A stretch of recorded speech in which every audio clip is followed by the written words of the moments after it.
So how are we feeling after the blog project? Do we have any questions that popped up? Do we have any questions, comments, concerns? How are we feeling in general?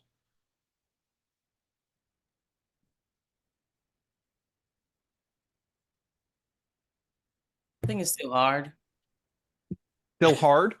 Yeah, like I know a lot more than I did before, and I do feel like familiar when I read JavaScript and from someone else who wrote it, but like me generating it on my own, I can do simple stuff like create variables and console log and stuff like that. And I know I'm getting more familiar with the get element by ID, Good. inner HTML. But everything else, like sometimes when you like think of stuff, I'm like, what? Like I would never, I could never, like maybe one day, but not now. Yeah, so oftentimes with engineering, you want to think about it as like, I'm trying to go from what I'm thinking and back my way into the code. And sometimes you need to like go, all right, well, that's not working, right? So instead, what I need to do is think about the code and work my way up to my idea, right? And that is often a thing where, like, oftentimes when I'm working with my boss, I'll be like typing out a thought. And right before I hit the enter button, he sends a message before me, and I'm reading it, and I'm like, No, no. Oh, wait, no, we ended up in the same spot. How did that happen?" Right? And Mhm. that it's just one of those things where my brain seems to work in reverse of the engineer of thinking about it of like, hey, this is where I'm trying to end up. How do I get there? Compared to a lot of other people's brains where it seems to be, well, I'm here. How do I get there? And they both accomplish the same exact thing. So sometimes the right trick is like I'm not getting there, right? I'm hitting a roadblock where this isn't working or I don't know what code to write. Maybe if I try and think in reverse, sometimes that triggers it. And unfortunately, I don't have like a secret answer of like, oh, this is the exact example that, you can figure that out, but um even that little exercise that we did from yesterday's class, right? Of like, hey, I'm trying to make a new post, or I'm trying to make a login screen, right? What do I need to do? Well, it's overwhelming to think like login, there's a lot going on there. But when you break it down to like, hey, I need to update the link for the login screen, I know how to do that. I need to make the login screen itself, so that's going to be a new HTML file. Well, I need to set up the HTML file and link it to our JavaScript. Okay, what does the JavaScript need to do? Well, what's JavaScript good for? It's good for interactivity. So when does our JavaScript happen? It happens when they submit the form. Okay, so I need to make a form and I need to make it on submit, and then I need to write the on submit function.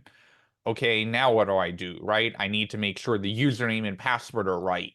Well, what does right mean? Well, I need an if statement to say if this is true or if this is true. Okay, if all of that isn't true, what do I do? And if it is true and everything's authenticated, where do I take that? And so that's really the trick of engineering, right? And that is all engineering, right? If you think about this as like, I need to build a bridge across 2 points of land, and you're like, well, I have no idea how to do that, right? But what does a structural engineer do? They start going, well, what materials do I have? How many cars does it need to hold? How many lanes is it going to be? Let me measure all of that out. I don't know, I'm going to pretend to stop being a bridge engineer at this point, but any kind of engineering, right? All the way down to electrical engineering, to structural, to architect, whatever kind of engineer you are, all you're doing is you're breaking it down. And so initially, I was like, software engineering isn't really real engineering, right? Because I think about all these other types of engineers, and I'm like, well, that's much harder. But really, the concepts that we're using are the same, right? And a structural engineer is only dealing with 10 to 15 different aspects of these different concepts, and then they're really in depth of all the different ways you can be flexible and use those concepts. Well, the same goes for computer science, for computer engineering, right? Um, all we're doing is saying, well, we only have 15 concepts available to us, right? We only have loops and variables and functions, and that's all about what tonight is about identifying the individual aspects of where we need to improve, and how comfortable we're feeling with that. Because once we get those core 15 building blocks down roughly, everything else is just a matter of, well, I know what my end objective is. If I can break it down to one of those basic concepts, then I can feel more confident in building it out. And we still have a couple more projects to do, and then these projects never die, and we learn about easier ways to build them, like React, and we layer in the API and learn about how to make it interactive and all of that stuff. But a lot of this is just, I need to see more projects, I need more practice, and if you're feeling like that, you're in a good spot. If you're feeling like all I need is more time with this and I will get it, you're in a really good spot. If you are looking at this and you're like, I got lost when he wrote the first letter of JavaScript and I still am feeling like that, that's when we need to say, all right, I need to do more one-on-ones. I need to find more resources that are working for me. I need to do something different. But as long as you are feeling some level of progress, chances are you may be in a better spot than you think you are, because this is normally a 4-year bachelor's degree, right? And we're compressing all of this down into 6 months. And on top of that, you're still not learning everything, or you're learning a lot more than what the degree covers, because traditional computer science degrees don't get into web development. They don't get into APIs. They don't get into putting all these pieces together. Instead, what they do is they give you the pieces and then they go, and there are a couple missing. Have fun assembling the puzzle. At the end of this, you're going to have a fully assembled puzzle that is your capstone. And that puzzle is going to be assembled with all the different pieces that we're learning in class. So only a third of the way in. We're in what, week 8 of 24, week 9 of 24, a little over the 1/3 point, right? So lots more to learn. There will be more practice, but tonight's class is all about saying, am I getting the pieces enough in order to progress and in order to get more practice using those pieces? Terry, I saw you had your hand raised. Yeah, with JavaScript, I'm feeling pretty better than I felt before about it. I still think I need more practice with it. I was at like 3 in the morning, working on free code camp, the how to like build like a platform game, something like that. And what I'm I guess learning right now is the document.query selector. So I don't know if we're gonna cover that or not, but I was just learning a little bit about it. Yeah, so it turns out that there are probably 5-ish. I'm pulling that number out of thin air, but different ways that we can use, we can pull out elements, right? So the one we've been using the most is document.getElement by ID, because that's the easiest one to understand, right? I've got an ID here on my HTML element. I'm saying document dot. That means I'm reaching into the HTML document from my JavaScript. I'm plucking that element out by this one ID. IDs are supposed to be unique, so I'm only going to get this one thing, and then I can work on it. Well, it turns out that there are many other ways of pulling HTML elements into our JavaScript so that we can work on that. So we have a document dot get element by class name, get elements by class name. And that returns what is technically an HTML collection, but you can think of that as an array. Well, why does it return an array when get element by ID returns just that one element? Well, because we can reuse classes. So even though we may have multiple different, or even though we may only use that class in one location on our page, when we say get elements by class name, we are getting that array back, which means we either need to use indexes to target the one specific one we care about, or we need to loop over them. Then we go another level more powerful, but also more complex, which is by query selector. And query selector is using basically the same CSS syntax to say, hey, how do we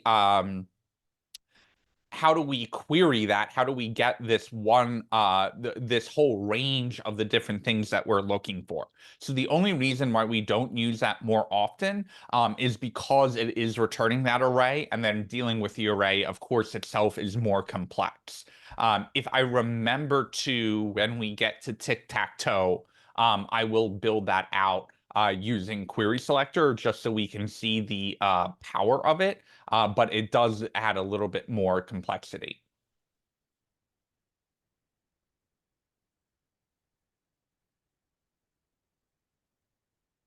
Other questions, other comments, other concerns? So the way to think about query selector is it just mainly just for just CSS? It's that it's using the same style of CSS to select out elements.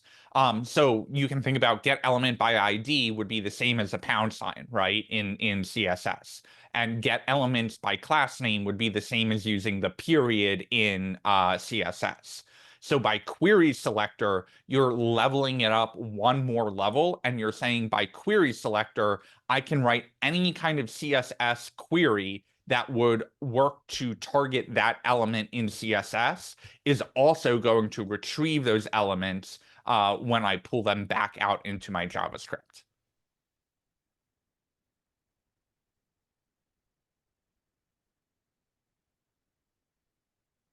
Other questions?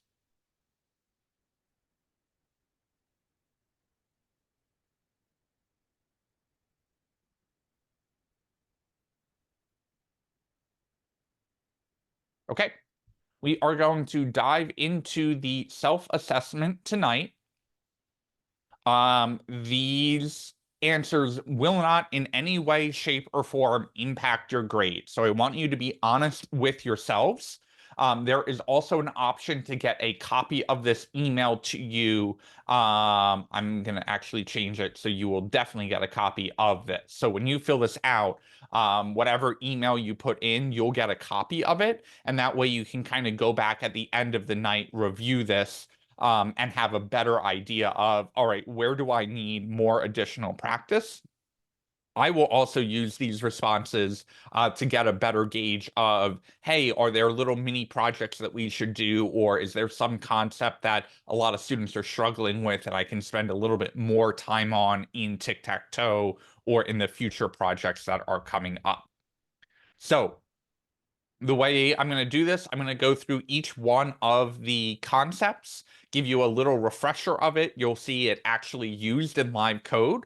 And this is a class where I very much encourage you to inspire me to go down rabbit holes. So if there is something that you're like, I've always seen that, but I don't really understand it, or hey, you're using a vocab word there that I've heard you say a gazillion times, and I still don't know what that means, or hey, in that little code example, how would you make it do this thing?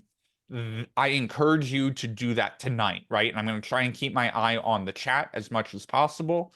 All of the code I'm doing tonight, I would very much encourage you not to follow along with, because a lot of this is just going to be random tangents, right? Of this code. So do not encourage you to follow along tonight like I would in other evenings, but we're going to start all the way back with HTML. And then we're going to work our way through these different concepts. Raise your hand, throw things in chat, really engage tonight, because this self-assessment, you can't really understand if you understand that concept unless you see that concept in practice, right? So a lot of these, you're going to be like HTML page structure. No idea what's going on with that, right? But we're going to break that down and go, here's the HTML tag, here's the head tag, here's the body tag. Obviously, we're not going to do an in-depth review of every single concept, but we're going to just try and trigger you enough to go, yeah, you know what? I actually do get that. While I'm getting set up, any questions about where we are headed? Reminder, I think you guys are meeting around 12 or 1 o'clock at Common Space on Saturday. I will be there at 1. I will hijack an hour of your time. And then I will get out of your hair and let you guys work on capstones. I am not hitting a peaking level. Is my audio causing problems for anyone else? Oh, I got fuzzy for a minute. Yeah, maybe peak was probably the wrong word. It was just kind of like there was a lot of noise. Let me know if it happens again.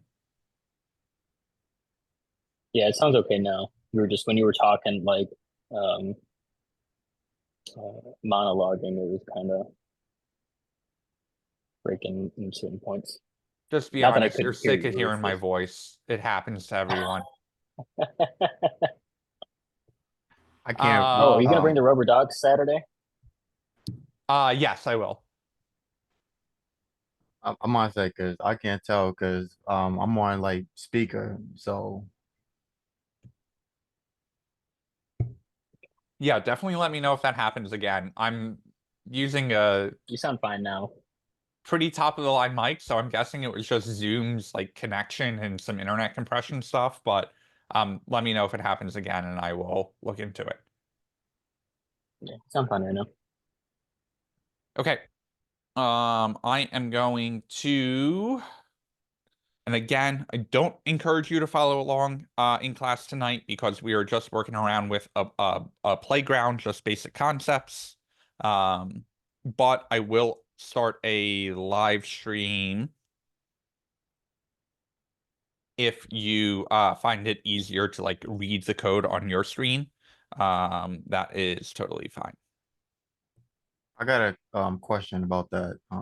Do you encourage us to do kind of sort of like a playground so we could play around with the code, like learn as we like go? I mean, not like right now for the subsets. I mean, like during our like free time. Yeah, it's not a bad idea. I believe this form will let you reload it. Yeah, it allows response editing, so you'll be able to go back into this form and kind of go through the list of all of those different concepts. So if you are someone who likes a self-assessment, if you're someone who's like, hey, I'm a third of the way into the program, I want to kind of checkpoint my progress throughout all of this. Then you can definitely try that. There is definitely a big gap between, hey, I understand what Max is doing while he's writing it, and hey, I can do that on my own, right?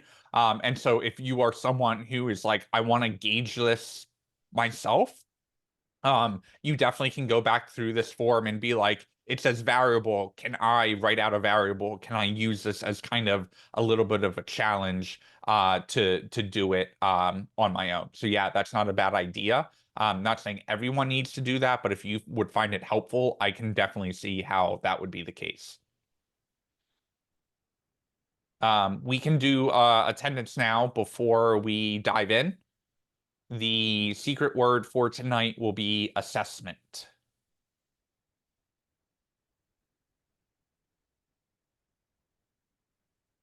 So go ahead and take attendance before we dive in tonight. The secret word is assessment.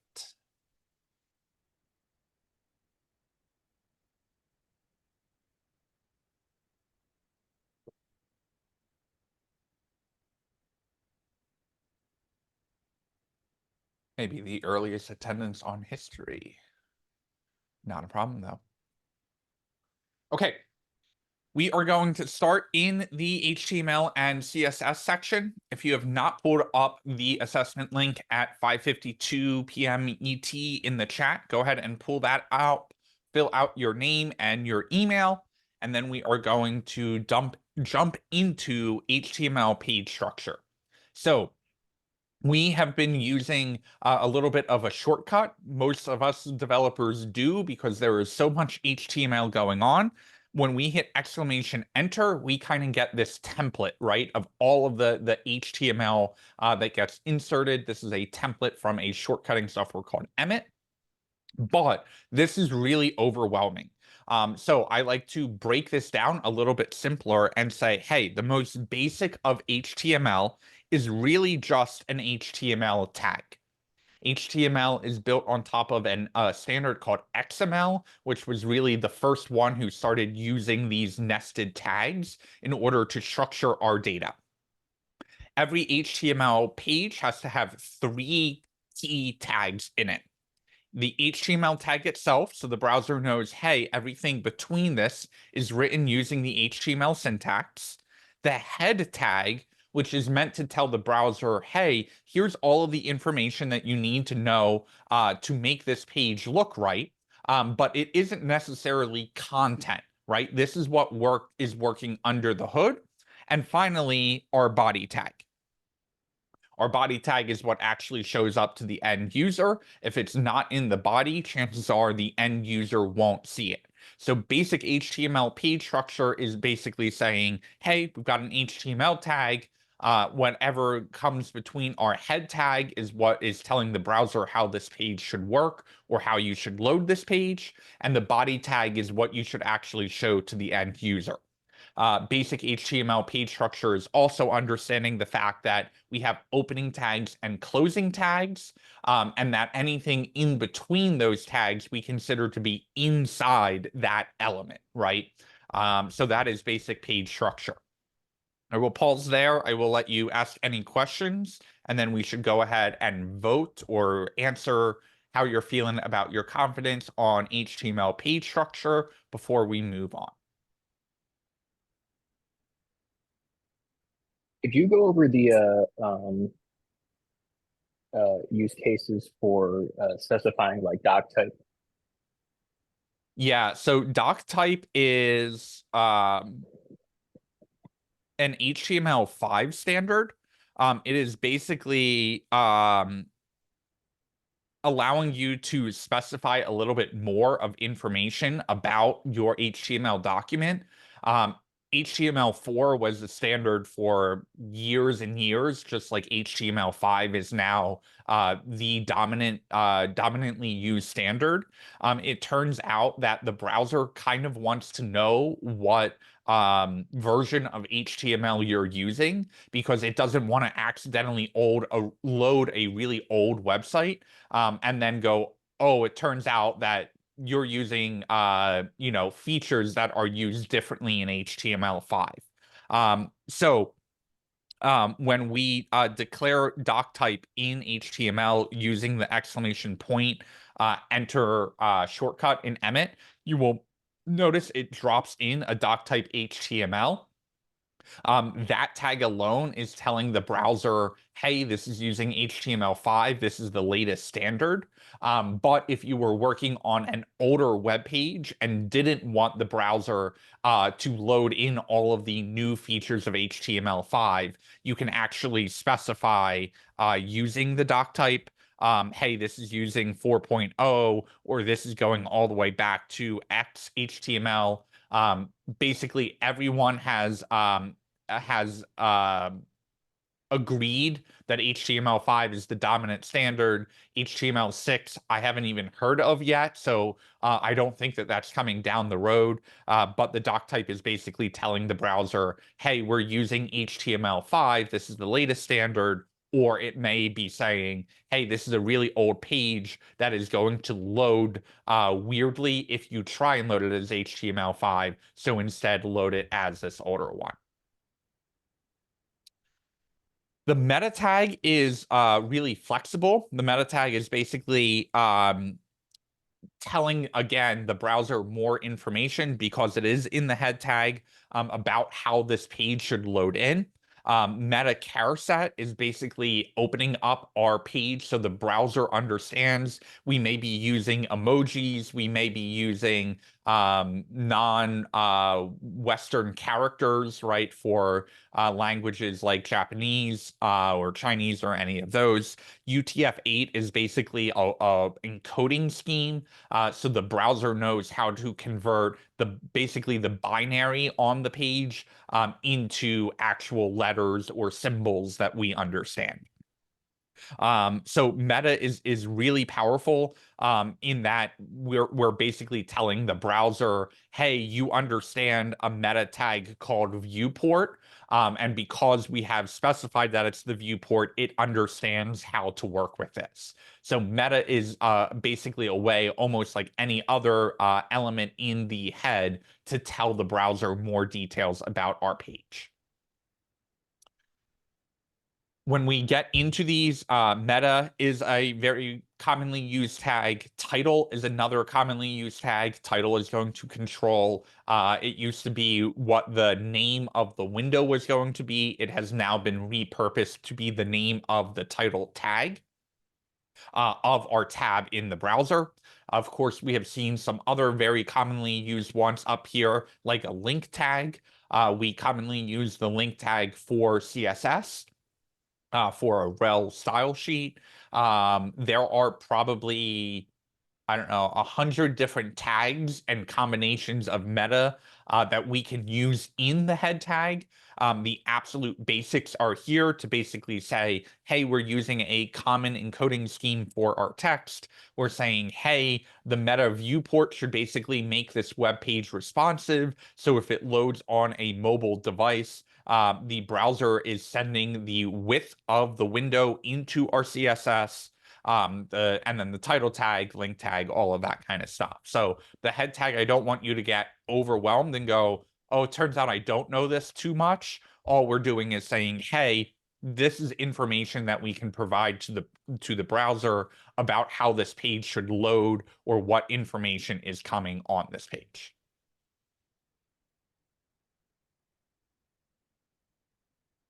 Any other questions?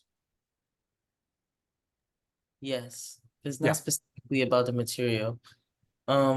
So I was gonna answer the question for this topic, and I was like stuck between this is pretty familiar, I mostly get it, and I mastered this. I'm leaning towards I master this because I understand it and I know what everything does. However, I never type this out. I always just use the emit. So Yeah. like, does that count like against me? Because I Yeah. can't. So I would say that's a really good question because I'm sure other people are thinking that and they're between two different answers. I would lean towards I've mastered this, right? Because the context that you should be having when taking this assessment is I'm taking this assessment as an entry level or junior level developer, right? So there's a difference between saying I've mastered this as a senior developer who could write this out with his eyes closed because he's read the 300-page spec of how a meta tag works and understands how the browser is interpreting this information and causing it to affect the rendering engine. Okay, I don't think I could say I've mastered this, right? Like that is that's a new level, right? So we should provide context, just like the head tag does for the browser, to say, hey, this self-assessment is in the scope of I've mastered this enough that I'm comfortable using it as a bootcamp student. And that's kind of where we should be falling in this. So I wouldn't say, no, you're not mastering this to the level that you're going to Google and being like, I have an idea of a new meta tag for you, right? We're not quite at that level. But we're saying, hey, if I read this, right, even if I'm using a shortcut to fill it out, I can still explain to you what a meta tag is in general, right? I can understand that when I put the meta viewport in with the device width, I understand that that's making our page responsive, and that's what makes Bootstrap be able to use the grid system, or that our CSS understands at media breakpoints, right? So do you need to go to an nth degree to say that you've mastered it on this self-assessment? No. We're saying, hey, I've mastered this as a bootcamp student, and I'm very comfortable with using it. Thank you. There's always more to learn. There's always, right? They say mastery is 10,000 hours, and I don't know where we've done We've done 432 hours so far in class together, not counting breaks. So no, if you're using the definition of mastery is 10,000 hours of practice, 432 is not close to the 10,000. But we are well on the way to that. So don't be too harsh on yourself when we say mastered. Any other questions?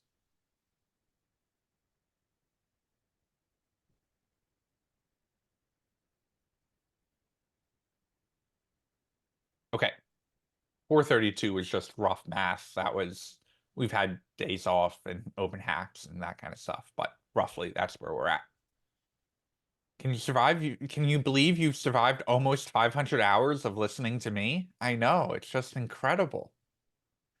Okay, let's move on to HTML elements and attributes.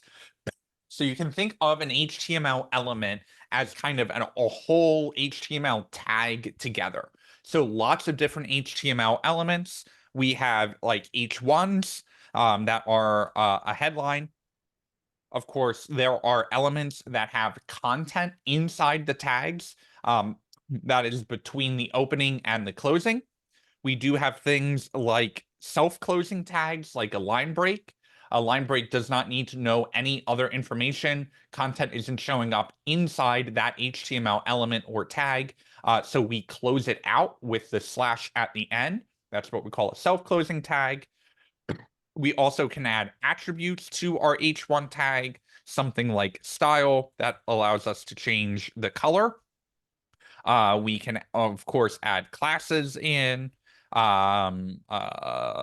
smaller text, I don't know. We can play around with attributes. Attributes always have a name, and attributes usually have a value. The value is set with an equal and some quotes.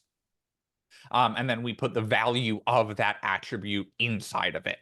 Our JavaScript can interact with it, but for right now, we're just looking at, hey, each one is an element here. The BR tag is an element. Elements can either be self-closing tags, or they can have a separate closing tag. HTML elements can have content in them. And then attributes are a certain name that the browser knows to interpret. And the color or the value, right? Whether that is a class name, whether that's some CSS that we're setting in, whatever it is a way to interact with that HTML element to either change how the element looks or to change the interactivity of the element. Questions about HTML elements and attributes?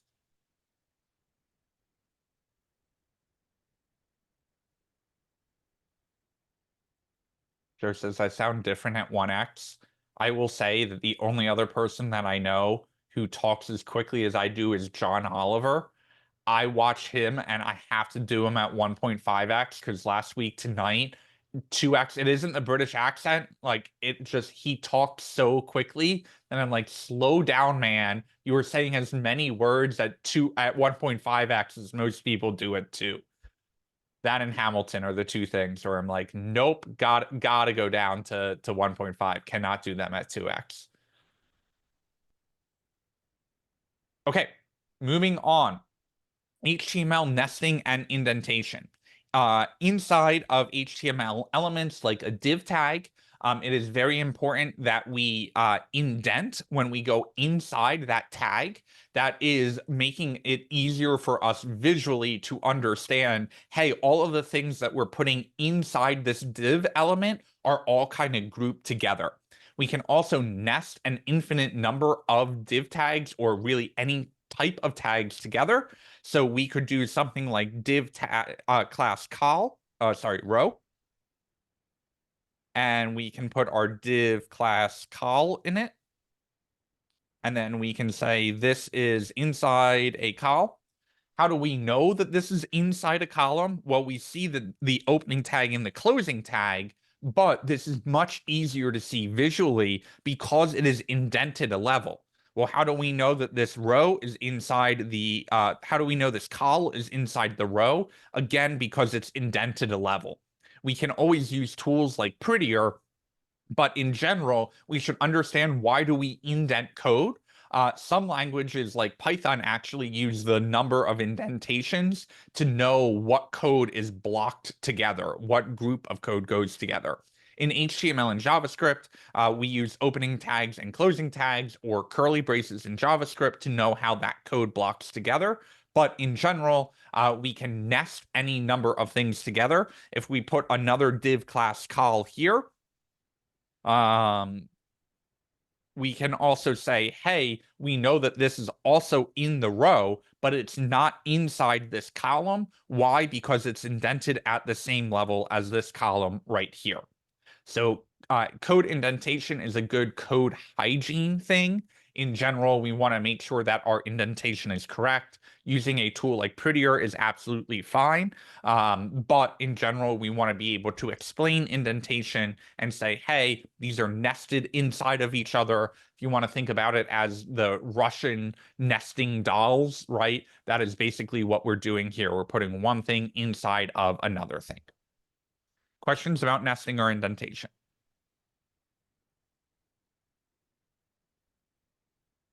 Okay. CSS style tags, links, and inline. Basically, there are 3 ways of applying CSS style. We've already done one, which is our inline style right here. CSS uses a slightly different syntax. We're going to have a selector. We're going to have curly braces.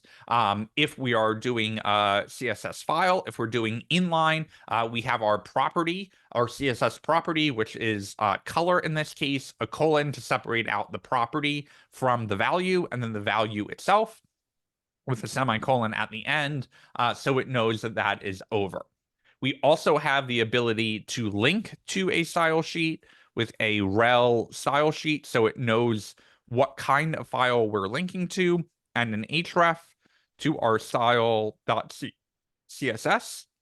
Of course, that file should exist, but be linked to our style sheet. That makes it apply just like it would if we had written it right in our head tag. And then the final way of applying CSS style is using a style tag itself. We could target something like the H1, and we could write some margin top. And that is our third way of applying CSS style. Of course, it is generally more preferred to link your style sheet out to an external file. There are places and times that we want to use inline styles to just quickly apply something. And then finally, we also have our style sheet where we can say, hey, this applies to this entire HTML document. Go find a CSS selector. In this case, we're using the H1 element to select that out and apply some margin to the top of it. Any questions on CSS style tags?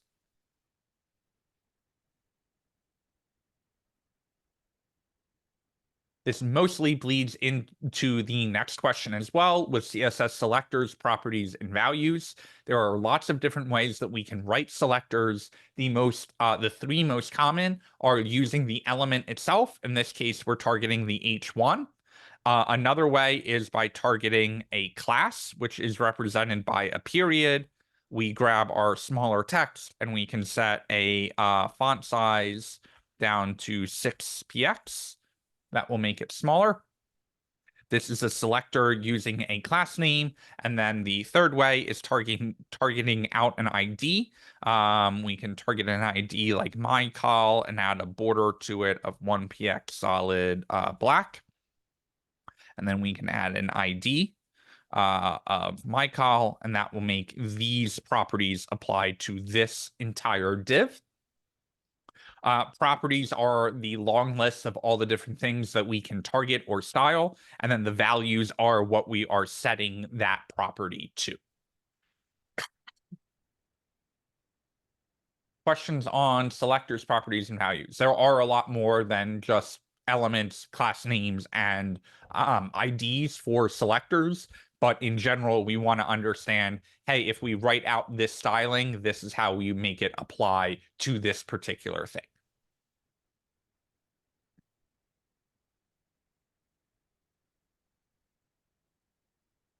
Okay, Moving on to the Bootstrap grid. Of course, we need to have Bootstrap linked into our HTML in order to be able to use all of the classes that Bootstrap provides.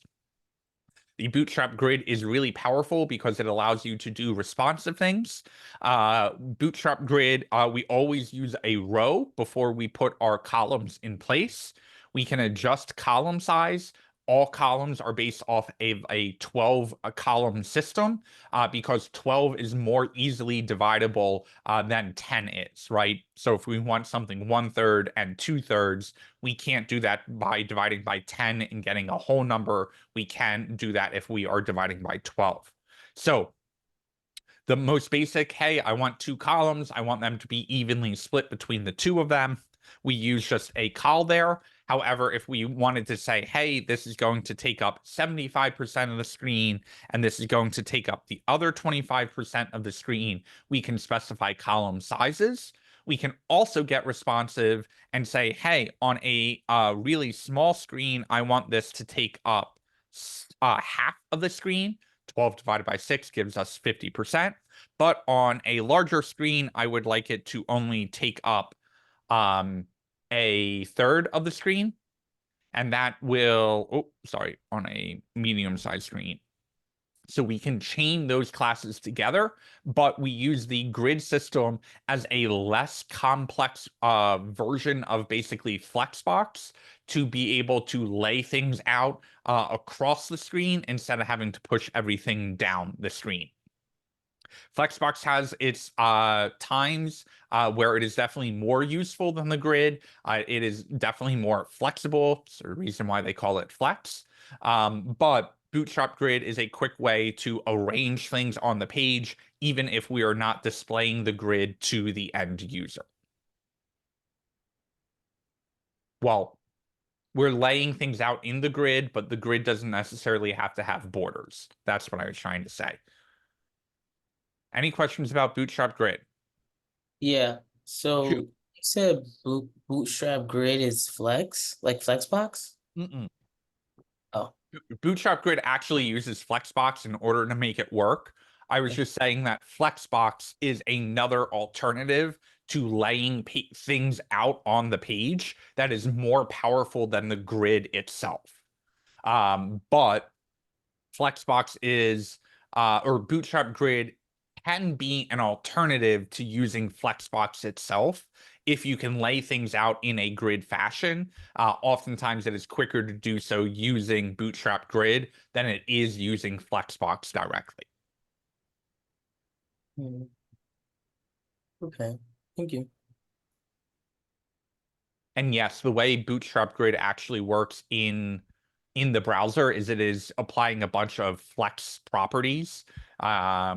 And there is also something called CSS Grid that you can say, I don't want to use Bootstrap. I can set up my own grid system. But Bootstrap Grid, I find, is the easiest way to lay content out on a page quickly.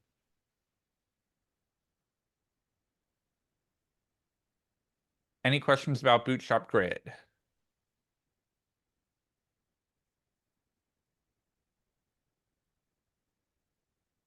Okay. do one last Oh, question. shoot. Sorry. Yeah. So let's say you got a picture inside, like on a page and you're using grid and you're using Bootstrap Grid. You want the picture to like fit a box, let's say it's a card. You use image fluid, right? Or Yep. would you like do height or whatever? No, so I try to avoid height and width as much as possible. And if I am setting one, like if I'm setting width, I try to never set height because then you get these really weird overflow problems, right? When the page shrinks down.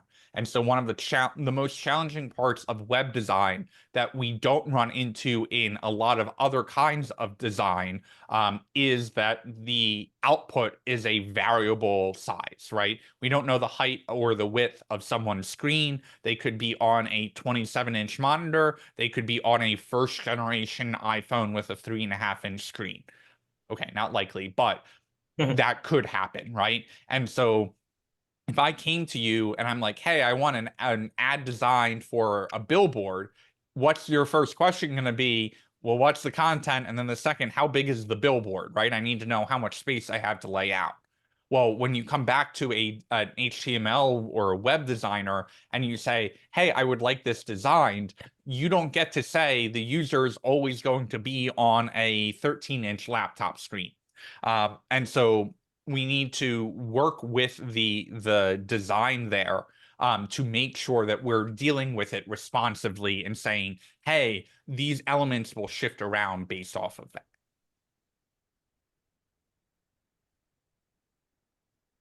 Did that answer your question? Yes. Okay, Thank you. of course. I feel like sometimes I tangent so hard that I'm like, I don't know if I'm helping or hurting at this point. Okay, Bootstrap components. I don't want you to think of this question as I've mastered every single Bootstrap component. That's not what I'm asking. I'm not saying I have used every Bootstrap component. That's not what I'm asking. I'm saying, hey, do you know enough about Bootstrap components to know that there are pre-built elements that you can use instead of having to design them yourself? So if we take a look at the Bootstrap documentation, one of the most commonly used Bootstrap components is a card. Technically a button, but you know, a card has a button in it. So the idea here is I have not made a class called card. I have not put I have not made a class card title. I don't know where this blue is coming from, but in general, this is a fully built component that I can then put my own content in and make it show up make it show up the way that it does right here. So the general concept of a Bootstrap component may be navbar is a really good example of, hey, I don't want to have to write out all of the styling to have a little gap here, to have this input styled with the gap around it, to add a little hover effect on that button. Instead, I can come in here, I can see a list of all of these different things that are already made for me. I can either copy the kitchen sink of everything that this component supports, or I can go down to just a tiny little example of it, and I understand basic HTML enough to know that if I modify the contents of what is inside of that tag, I can make that look the way that I want it to or contain the content that I would like. So Bootstrap components, give yourself a little bit more credit here than you may on the other questions of the basic idea of pre-built components or a component library is CSS that is already written for me. If I write my HTML the way the same structure that the documentation tells me to, I will get a fully built out component. And then of course I can always style it on top of that. Questions on Bootstrap components?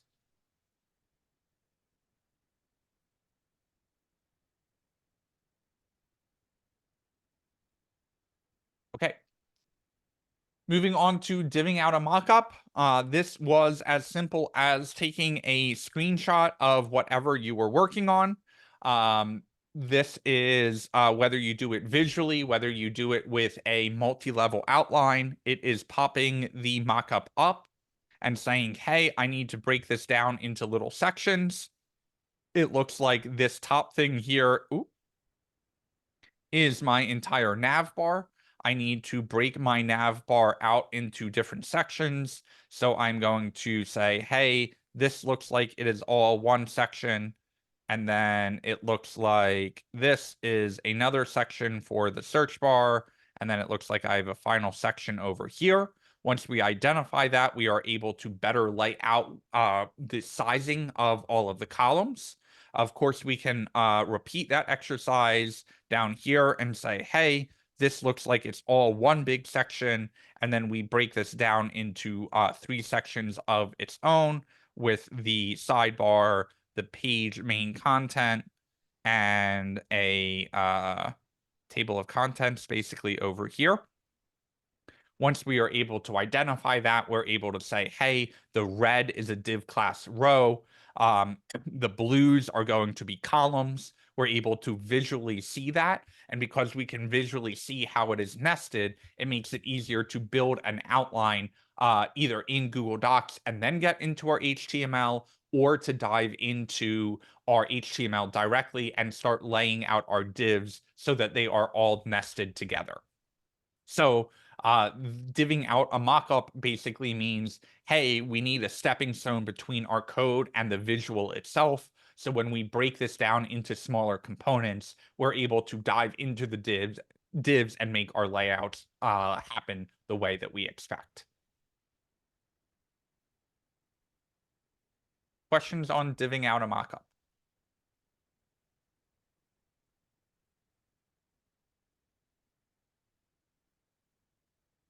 I need to do this more often. Mm. Because I was like doing a lot of my capstone today, and I was like, man, I was like drawing it out, which is pretty cool, but it's nice to look at a web page and like line it out. For sure. The other thing too is oftentimes when you create a mock-up, it's like, let me just get the ideas out of my head. And then when you look at your mock-up a week later, a couple weeks later, you go, well, my button's not going to take up 75% of my screen. What was I thinking about making a button that big, right? And so you get a little bit more refined as you're going, and you start realizing, oh, this button should be smaller, or proportionally, this thing is huge compared to this other thing. And part of that is just practice with Figma, but the other part of it is refining, right, and making revisions as you go. Okay. Overall summary of HTML and CSS level, right? So in general, how are you feeling now that we've hit those individual concepts? How are you feeling about HTML? That's what that question is. Any questions about the HTML section of this forum before we move on to DevOps? I'm going to give you guys just 2 minutes to fill out those final questions down at the bottom so you don't feel rushed, and then we will move on to DevOps.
Everyone good? Anyone need another minute for comments? You got it.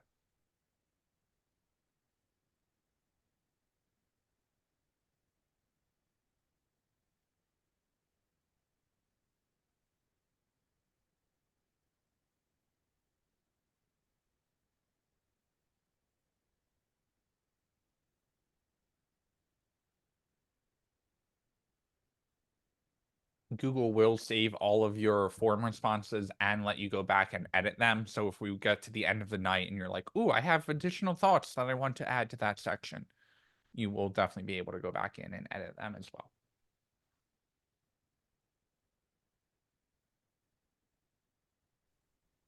Okay.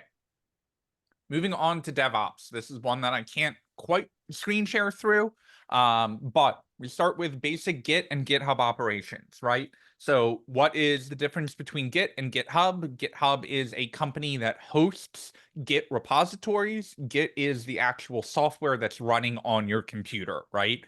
So you can think about GitHub as a cloud provider of Git services. Very basic Git commands are the idea of all of my code is in a repo. A repo is kind of like a folder. Git is really helpful for backing up your code. It's really helpful for knowing who wrote what code. It's really helpful for getting your code on the internet so other people can access it. It is really good for having a historical record of not only the code that you modified, but other team members have modified, and having basically a trace history of all of that. And it's really good for code collaboration, which is not something we have touched on and not something that you need to know for basic Git operations. Almost every company uses Git. Almost every software company does, because it really helps with team collaboration. There are more advanced concepts like branching and merge conflicts and forking and all of that stuff that we don't need to worry about at this level. So this level is, hey, do I understand that Git is an opportunity for, do I understand the basic benefits of using Git? And do I understand the difference between Git and GitHub? That's really all we need to know at this level. We also use GitHub Pages, which is a way to deploy our code, to say, hey, once I put my code in a Git repo, because GitHub now has a copy of all of that code, they can do what we call hosting a static front end, basically saying, I have this code, so I can serve this code up to people as they access it in the web browser. So, any questions about Git or GitHub? Basically, can I make a repo? Can I commit some code to it? Do I understand that if I make changes to that code, I can make another commit, and then I can push that code up to GitHub, and they will have it a copy of it for me. That's the basic level of Git understanding that we're going for here. Would you be able to demonstrate creating a repo from the terminal? Absolutely.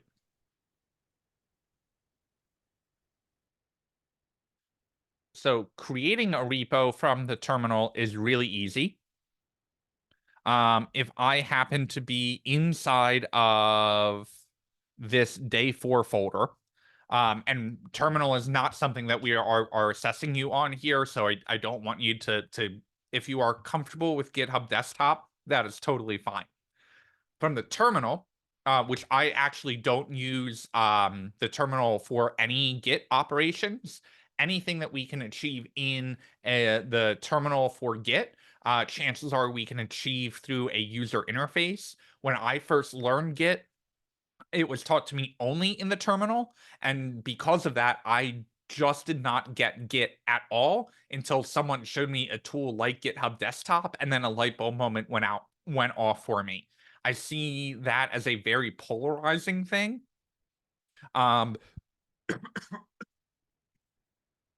I do, well, excuse me. I do think that people understand Git more from the terminal or the user interface, but not both. So if you are struggling with Git in GitHub Desktop, but it makes sense to you in the terminal, that's totally fine. And if you look at the terminal and you're like, does not make any freaking sense to me, but I understand how GitHub Desktop is working, that is also totally fine. Believe it or not, that's where I'm at. I get the terminal. I feel like I've got a near mastery level of basic terminal understanding, and I go to terminal in and use Git commands. I'm like, doesn't make sense to me. I need a visual on this. Either one is totally fine. But making a Git repository from the terminal is as simple as, one, making sure you're in the right working directory in the terminal. We do that with PWD, print working directory is what PWD stands for. Again, we're going to get into the terminal in a couple weeks here, and we'll go through these basics and understanding what a working directory is, how we can CD around, change directory, all of that stuff. But as long as I make sure I am in the right directory, it is as simple as running git init. Git init is what initializes an empty Git repository. Once I have made that repository, I need to stage my changes, basically say, these are the things that I would like to make part of the commit that I'm about to make. We can do that with git add period, which will add all of the files into my staging area. And then I can do a git commit -m and say my first commit. And committing the files is ignore the error message there. That would have worked. I've got some encryption set up. But committing the files is what is actually storing them into the repository, right? It's saying I am committing this into the history of this repository. What we did not go over in these steps is adding a remote. The remote is GitHub or a company like it, like Bitbucket or GitLab. Blanked on that for a second. Those are the three probably biggest providers of cloud Git repositories. AWS, Google Cloud, Microsoft Azure, all of them have their own versions of it as well. But the three most known for doing Git operations, GitHub, GitLab, and Bitbucket. So the next two steps, you can use Git entirely locally. You do not need a remote hooked up to it. But you could add a remote, normally called origin, which is where we would link into GitHub, and then we would push the commits that we have locally up into the remote branch. Good on that? All right. It was a lot more information about Git that I just learned just now, even after. Pause yourself before the terminal. So if you were understanding Git with the general idea of make a repository, remote and local repositories, right? Of like when I push, I'm taking from my local and sending up to the remote to GitHub, basically. So if you are saying, hey, if it's in the terminal or in GitHub desktop, doesn't matter. I've got the basic idea of creating a repository, adding my files, committing my files, and pushing my files up to GitHub. And I know the general difference between Git and GitHub itself. Those 5 things are what we're looking for of what we consider basic Git and GitHub operations, even if we are doing them in a UI. Okay. So when you're using Git in the terminal, it's just sending it to your files on your computer? Yeah, it's doing the exact same thing of clicking the button in the UI is doing Oh. in Oh, GitHub Desktop. and you just like making the folders and stuff just like straight from the terminal instead of going in the UI. Correct. Okay. Well, you're not really making folders, you're committing folders that you have created into your repository. And the repository is stored on a folder on your computer? If it's Git like on locally? Yeah, yes. So where it go then? Yes, it does. It does. There's a hidden folder that Git creates that stores all of the information, all of your commit history, all of your changes that you've made over time. But Git itself, if you would like to get technical, is technically a file system on its own. Oh. So when we think about like Windows and Mac, well, what does like an operating system provide? One of the things it provides is a folder structure, right? So that we can put folders and folders and Yeah. we can have files and all of that stuff. Git Like itself, yes or under something. the hood, is technically a file system on its own. But kind of a mind fuck to think of it that way. So instead, just think about it as like, as I'm working on my code, I want to save my progress of the code. I want to be able to collaborate on my code, and I want to be able to push my code up to somewhere. And if you've got that flow down, that's all we're looking for in this question. Joe, Git comes preloaded on the Mac because the Mac comes preloaded with Ruby, and I'm pretty sure Ruby needs Git to operate. However, the version of Git that comes on the Mac is super ancient. And so most of the time, people will encourage you to install Git with Homebrew, which will use a much newer version of it. And I do believe Mac in an OS or two ago dropped Ruby and subsequently dropped Git. Don't quote me on that. I'm kind of fuzzy on the details. So most of the time now, when you install GitHub Desktop or you get Brew installed, one of the first things developers install is Git, because no matter what programming language you're using and what OS you're using, it is a surprisingly agreed upon standard that if you're going to collaborate on code, Git will be the way that you do that.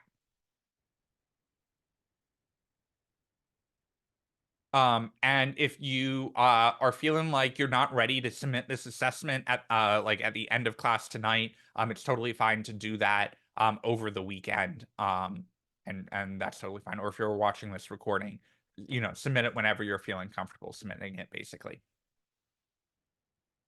Okay. Moving on. Any final questions about Git in general?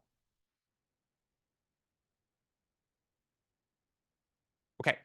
Buying a domain and setting up DNS. DNS is something that it has probably taken me, I don't know, 5 years into my professional software development life to feel comfortable about it.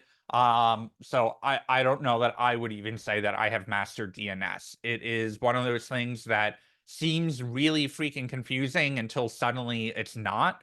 And I have no idea when I realized that it was suddenly not confusing to me anymore. The biggest annoyance with DNS, it is not instantaneous. And that is all domains in general. Whenever you're working with a domain or setting it up, everything else we do is instantaneous. Everything else we know if it worked immediately or it didn't work. And DNS is one of those things that you got to set it up and hopefully it works, and it can take up to 48 hours. And then you go and you test it and it doesn't work. And now you got to wait another 48 hours to make modifications to make it work. So buying a domain, understanding that we can buy domains from lots of different places. Namecheap is one that we recommend. I think most of you guys have your domains through there.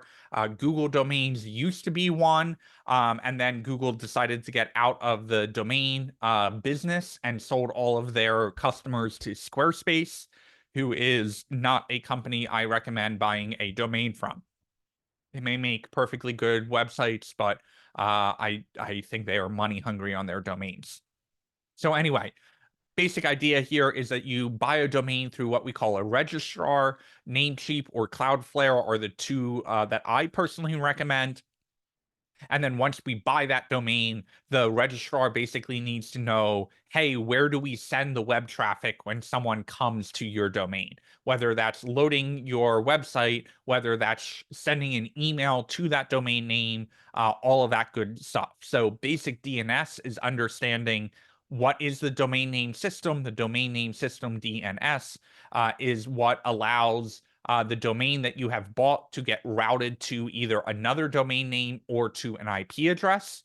DNS is basic things like an A record, which is sending traffic from your domain to an IP address. It is a CNAME, which is basically doing the same thing, except instead of sending the traffic to an IP address, it's going to send it to another domain name.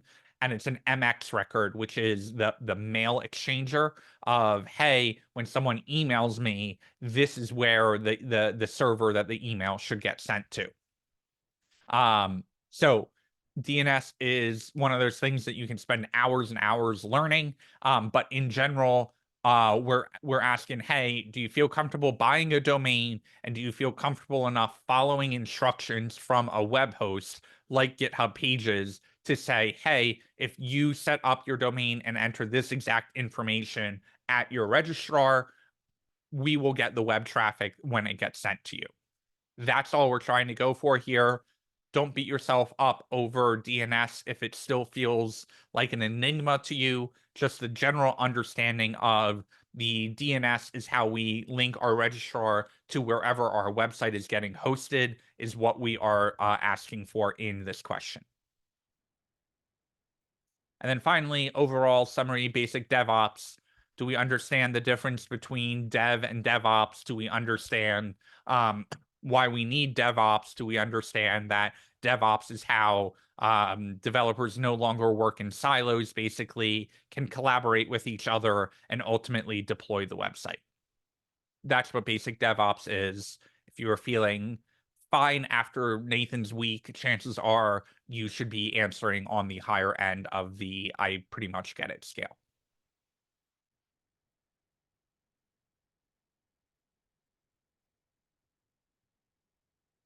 Questions about DevOps?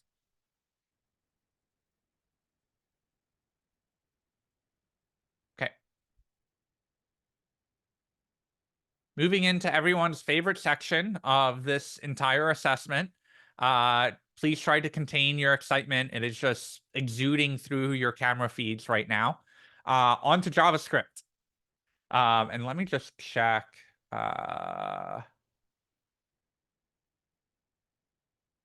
Oh, there's an entire section of this. Crappers.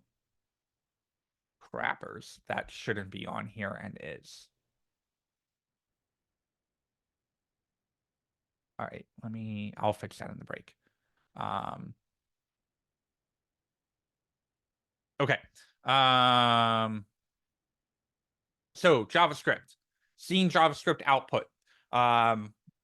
The quote of this cohort is going to be, if the console isn't open, you can't hear the computer scream. That is the idea of the JavaScript console, right? We can't see errors in JavaScript unless the console is open. And oftentimes when we are writing this code, the computer doesn't feel like it needs to show us the code at any point, but we need to know what our code is doing. So the JavaScript console is as simple as saying console.log, putting something in those parameters and being able to see the output. Why do we use JavaScript console? Because we need to be able to see what the computer is doing without necessarily displaying it to the end user, whether that's in the HTML or in an alert or anything like that. So JavaScript console, don't overthink it. It's a way that we can see any errors that are coming out, and it's a way that we can console log pieces of our code out so that we can see the output of what our code is doing. Simple as that. Any questions about JavaScript output?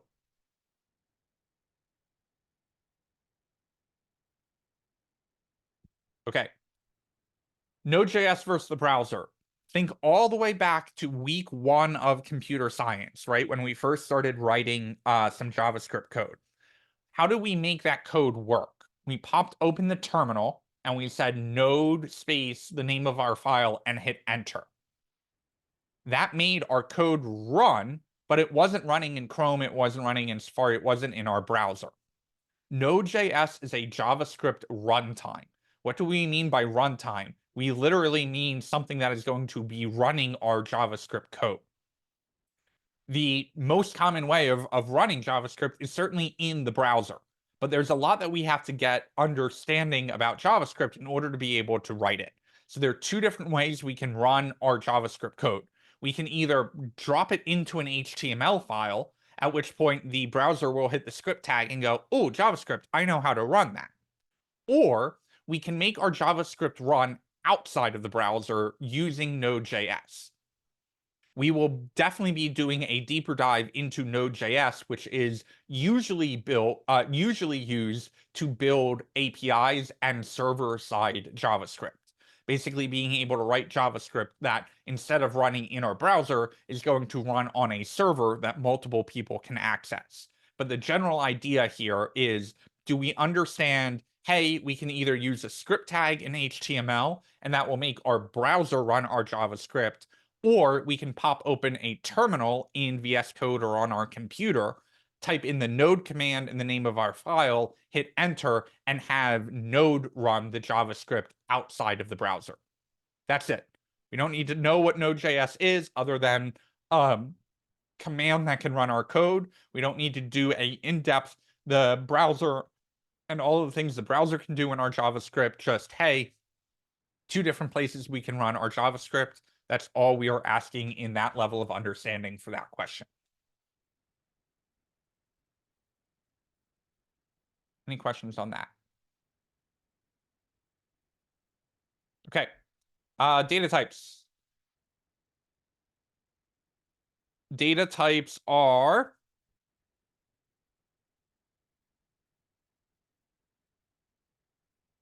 more important to the computer than they are to us, right? So data types are a string, a number, null, objects, and arrays. Well, if we think about how we communicate information to other people, if I say to you, hey, please add 5 and 2 together, what are you hearing 5 and 2? You go, well, that's a number, right? So when I'm thinking about how I'm going to process them, I'm going to process them as numbers.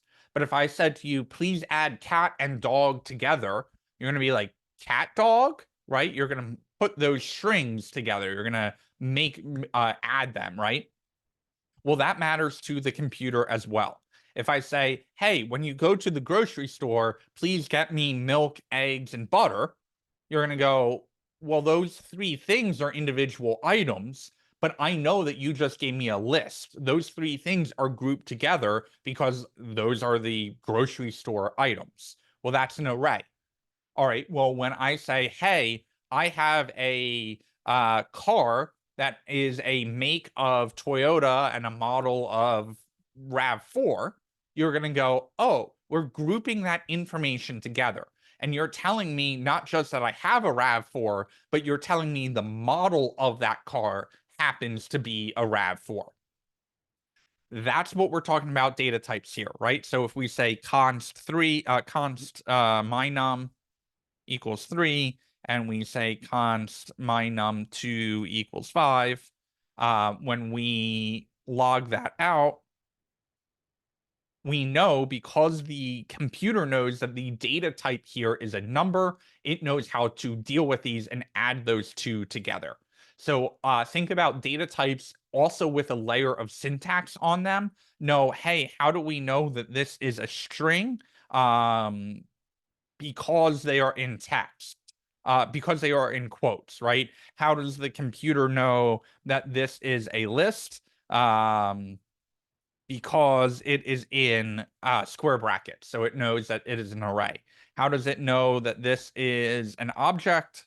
Because it has curly braces, because because it has quotes in between, and because it has keys and values, it now knows that that is an object. So basic, hey, you don't need to know every single method on an array. You don't need to know every single thing that we can do with an object. You don't need to explain object.entries to me like you are a master of it. But hey, basic data types, do I get an idea of when I use them, what a string is, why I would use an array instead of an object, that basic flow of data types. Questions on data types? You always need to initialize it to tell it what data type it is. You should always initialize a variable with const or let before you use it in JavaScript. You do not need to initialize it with a type, however. Okay, so if you just had like const mynum and then you later put made Can't that with a equal to like an const. object. You can't with a const because it's I'm sorry, a constant. let. But with a let, yeah, you could say like let my data equals dog, and then JavaScript is smart enough to say my data now equals dog and cat.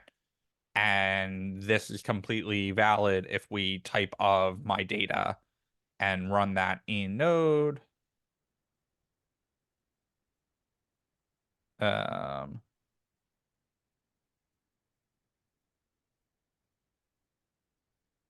And actually have our variables named correctly, we get an stupid. Oh yeah, we just went through this last night. It is technically an object, right? It's technically an object. According Yes, according to valid. JS. This is valid JavaScript. This doesn't cause any problems.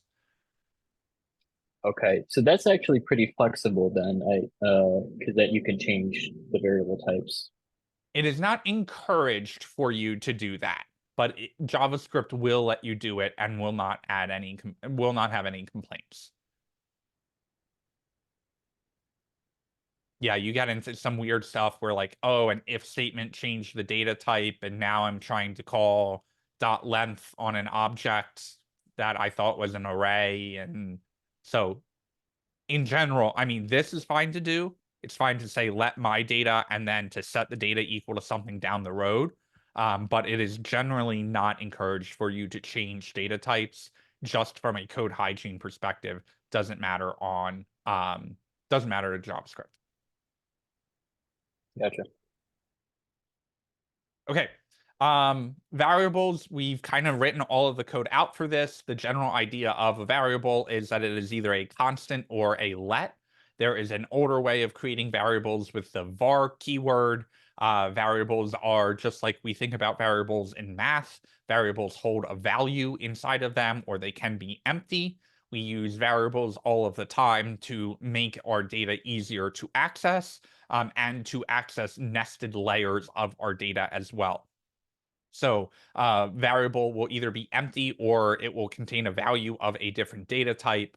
General idea with variable can store a value. We can update that value down the road if it is declared with a let variable.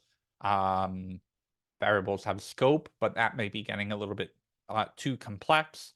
General idea of x equals 5 in math is the same thing as saying let x equal 5 in JavaScript.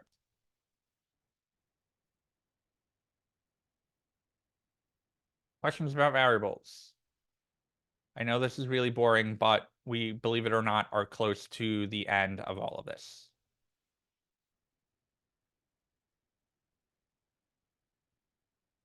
Okay. Objects. I'm going right to 7, and then I promise we will take a 25-minute break. We have already made an object here. Objects have key value pairs. We have the key on the left, the value on the right. Objects keys are always strings. If the string has a space in it, we do have to put it in quotes. If it doesn't, if it is a single word or camel cased, we are able to leave the quotes out. Values can be any data type, so we can say something like years and put in a number. Two ways of accessing keys in objects. We can say my obj dot key, and if we look at the output, we will get the value out, because that's what we put right here. We can also use bracket notation, which is generally less preferred, and add in something like years. And we see 5 come out because that is the value of that. And then the benefit of using bracket notation is we can say something like my key equals years. And if we console log my obj, my key, and run that, we get the same value out here. Because this is not in quotes, it knows that we are using a dynamic key, meaning it will go up, it will find the variable called my key, it knows it is equal to years, it will drop years in here, then it will go to my obj, which is coming up here, it will jump us over to years here, and then it will show us the value of that. So we use objects when we have a group of information that is all related to the same thing that we want to group together. Why don't we use a list instead of an object? Well, when we want to access the properties of the object using the key, we use an object. So when we're getting the car's make out, you want to say car.make. We don't want to say car bracket 0 and just happen to know that the make of that car is stored in index 0. So we use objects and arrays a lot. It depends on how we want to access the information. That is how we determine the difference between an object and an array. Questions on objects?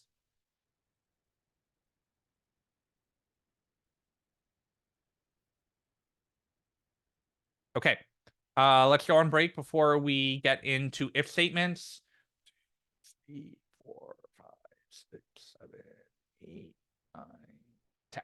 We only have 10 questions left. So we have gotten through the vast majority of all of this.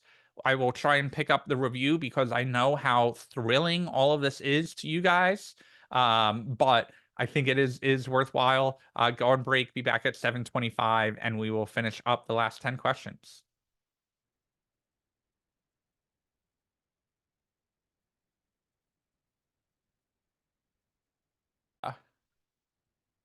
very warm end to the JavaScript module because I don't know if you've seen the weather next week, but it's not getting below 90 in the highs every single day. So we are ending JavaScript with quite a warm week to sweat it all out.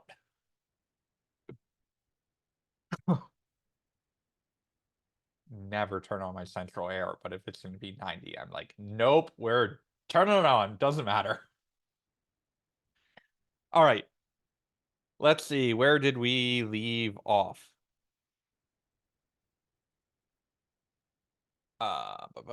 We left off with if statements. Yes. Okay. So if statement is what we often see as conditionals. Yes, there are technically other ways of writing a conditional, but the basic idea here is if I want my if this thing is true, I want my code to do this. Otherwise, I want it to do this other thing. Or we can chain if statements and say, if this is true, do this. Else, if this thing is true, do this. Else, if this thing is true, do this. Else, do this final thing, right? So we can say const my car equals something. And if my car is equal to a Tesla, then console log electric. Else if my car equals Toyota, console log gas. Else console log unknown. A lot of syntax in here, right? But we do our if statement here. We say our condition in the middle. We can use less than, greater than, equal to, not equal to, empty, not empty, all of that kind of stuff in here. To run a condition. When we run this code, of course, we get electric. What is happening here is if I do something like gas, I'm going to get unknown out again because my car is not equal to Tesla. It's not equal to Toyota. So it is only going to log out unknown. If this case is true, it will not run this code. It will not run this code. So an if statement is kind of a combination here of a block of code. A block of code is anything that is not an object that uses a curly brace, right? We're saying, hey, a group of this code is related. We can add in additional code in here if we wanted to. We could say something like my data is going to be equal to some other thing in here if we wanted to. We can nest if statements together, but the general idea here is we want to check to see if something is true. If it is, go do this. If it is not, go do something else. Or we can omit the else if or the else statement as well and only make it conditional. Questions on if statements?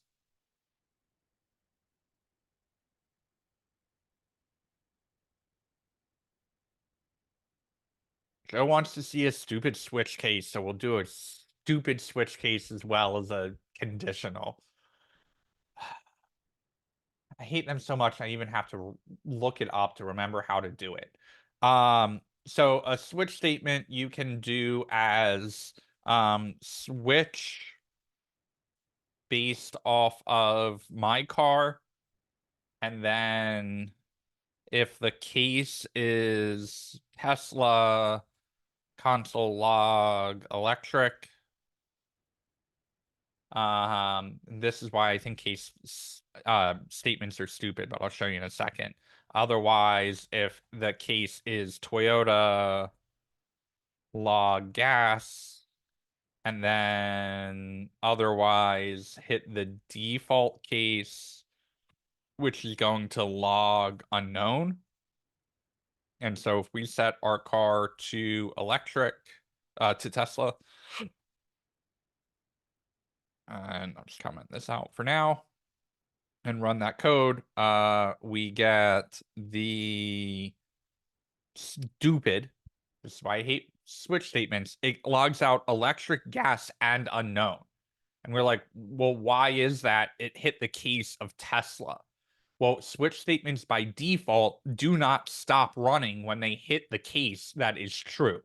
So in this if statement, it's very clear, right, that this opening curly brace and this closing curly brace mean only these two lines of code are going to run if this thing is true. In a switch statement, though, you have to add in this stupid keyword called break. And that is what is going to say, all right, even if this is the accurate case, stop running the switch statement after this line. So you have to put all of these in. And so now you only get electric out. If we change my car to Toyota, we will only get gas out. And then if we change it to anything else, we will get unknown out. So a switch statement is another type of a conditional. And then the final one is a ternary operator, which we won't go into. But the basic idea here is controlling what code runs based off of some condition. Stupid freaking switch statement. Okay, any questions on if statements? Every time I hit that section in free code camp, I'm like, no, I will not do a switch statement. There is no reason I would ever need to write a switch statement. It's like do while loops. Like, yeah, in theory, it's great to know about them, but like, when am I ever really going to use one of those? Okay. Functions. Two ways of writing a function. The newer way is with an arrow syntax. That arrow syntax allows us to make this code reusable. So we can do something like, actually, let's do a function that's num between. That takes num1 and num2. And we can combine this with a for loop, which is coming up on the list. We can say let I start at num1 while I is less than num2 I plus plus. Console log out whatever I is. And then we can call that function down here by saying num between. And we can say, give me all the numbers between 5 and 10. And if we run that, we get 5, 6, 7, 8, 9. Of course, if we wanted that to run all the way through to 10, we can make it less than or equal to num2.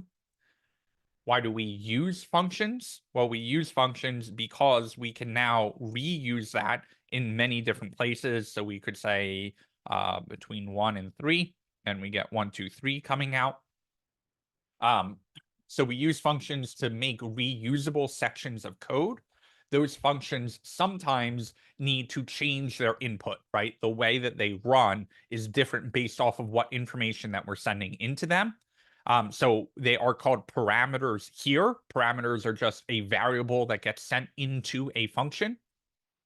When we declare or name or make the function, they are called parameters.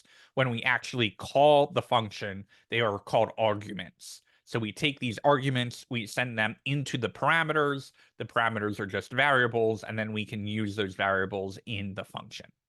There are two ways of declaring a function. This is one of them. This is the other.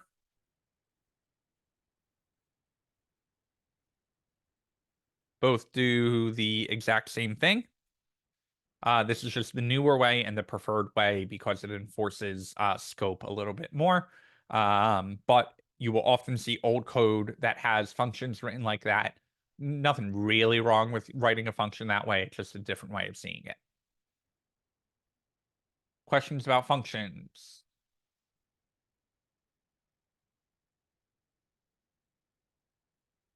Parameters and arguments you can also answer as well. We just talked about them. That is the idea of data getting sent into a function that changes the way that the function runs, right? Or changes the output of the function. I guess it doesn't technically have to, but the idea here is if I ask you to make a car, you're going to say, well, what car do you want me to make? That's a very different, the way I make that car is going to be very different based off of whatever car you ask me to make. So that's the idea of arguments here and parameters here of sending data into a function so it behaves differently.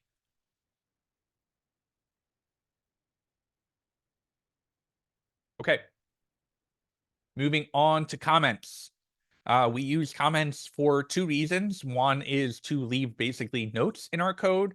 The other reason is to comment out our code so the computer doesn't run it. So it treats that as a comment. So if I'm debugging this and I'm like, hey, this is logging out too many answers, I don't want it to run anymore, we can put a / in front of it or hit Command / on our keyboard. And if we save our file, what?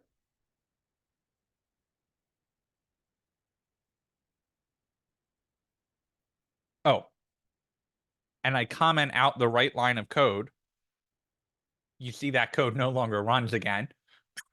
That comment out is telling the computer, hey, ignore anything on this line. We have multi-line comments as well, which are helpful for like when we're writing out a paragraph. So we can do a /* and say the computer will ignore this and this too until it gets to the closing /* way to write multi-line comments. Normally we just rely on the command /, but if we're documenting out something that we know will be multiple lines or a paragraph of text, we can use the multi-line comments. Questions about comments? Just for, I don't know if it matters with if each person has like a different preference about it, but commenting above a line or commenting on the line. Above is usually preferred. Then, well, next to the line is first, above the line is second, and then below the line is third. In terms of preference of order, some people may flip those two. So if you're like getting down here and you're like, hey, this is the end of the for loop, I would prefer to put that there because it's more clear what that is pertaining to, right? If the syntax for whatever reason didn't let me, or if this was a really long line, I would certainly prefer to put this up here instead. And I would like to indent it at that level, but Prettier is like, no, you're still in the block. You got to be over. And then you definitely could put it here. But then it's not clear, is this the end of the for loop or is this the end of the for loop? So it is personal preference. There is something called the Airbnb style guide, and a lot of other companies have come out with style guides as well, but they are one of the most notorious. And they will have a whole bunch of rules around that, right? Do we use spaces or tabs to indent? Does the curly brace go here or does it go down here? Right, which is a very common style thing, and Prettier won't even let me put it down there. But JavaScript will not care at all, and some people think that this is easier to understand because it's all the blocks are at the same level of indentation compared to when you put it up here. It's easy to get lost in, well, I don't know that this opening one matches up with this closing one down here. So Prettier is what we call an opinionated formatter, in that they say like, we have a style that we like and we're going to just enforce that. Compared to there are other code formatters other than Prettier that will let you configure like 100 different options and be like, do you like your curly braces on the next line? Do you want us to move your comments around? Do you want to use spaces or tabs to indent? All of that kind of stuff. A lot of people do have style guides. A lot of companies will also say, we just use the Airbnb style guide. And because it is open source and like fully open to the public, a lot of companies are like, Airbnb did all of this work for us, so we're just going to say that this is the style that we use. And it's worth pulling that up just to show you guys. They have it on GitHub, JavaScript style guide. Prettier doesn't follow this exactly, but it is along the same lines. And so you can see something like if we go into, I'm sure comments will be in here. They will say, hey, if you have a multi-line comment, don't use double slash in multiple lines. Use a / instead. They will say use double slash for single line comments, and then they do say place single line comments on a new line above the subject of the comment. Put an empty line before the comment unless it's on the first line of a code block, right? So they say, hey, this here goes on top of it, and then add a space afterwards before your next line of code, so we know that that comment is associated with right underneath it. They say, and again, this comes down to preference, right? I said that I actually would prefer this. Airbnb says no, you should put it up at the top here, right? So this is not, some companies will actually enforce their style guides and say you aren't allowed to commit any code into the repo until it passes all of the styling rules. And I will say that there is something to be said about consistently written code and getting everyone's styles to be a little bit closer to each other, so that they're, you're not reading the code and going, oh God, and some other developer wrote this. I know, it's like that one friend that texts you with no periods, no commas, all in lowercase, and you always get a paragraph of text. And you're like, come on, like my brain needs periods. I can't do all of this at once.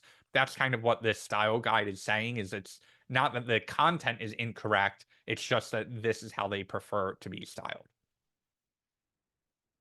So clearly do not follow this to a T. But as you read through it, it is kind of interesting to think about all. I mean, look at how long this scroll is on the right, and we were only halfway down. But all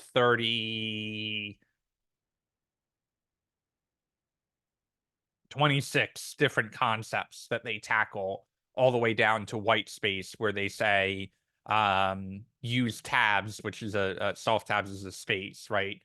I personally am a tabs person, not a space person, but we won't get into Silicon Valley.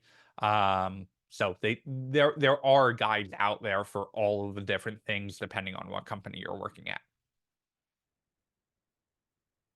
Okay. Any questions about comments?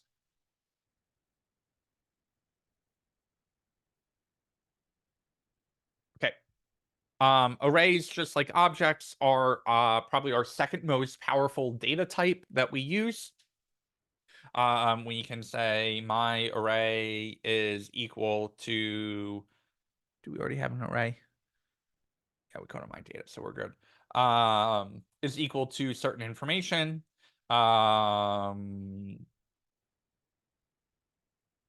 We then can access that information using bracket notation. So my ARR bracket 1. Keep in mind that arrays are 0 indexed. So when we actually say we want index 1, we're not getting out the first element. The first element is actually at index 0.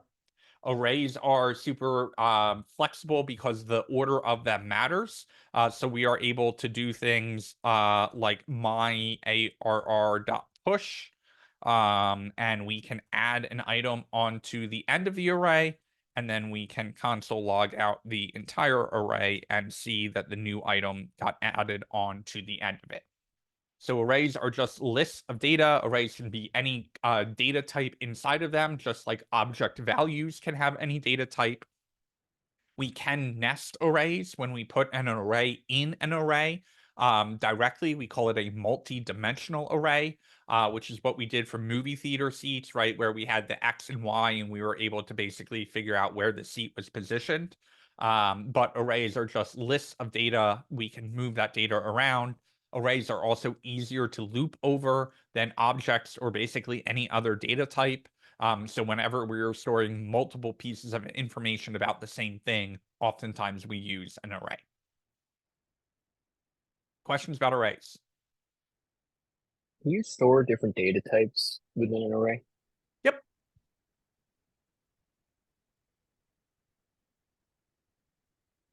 That works Gotcha. totally fine. Just like you can store different data types in the value of objects, you just can't use different data types in the keys of objects. Or if you do, it will convert it to a string. And of course, we can do something like onion example. And then we could console log out my ARR, and then we go 0, 1, 2, 3. But yeah, 3. And then we can say .onion, and we get out the example.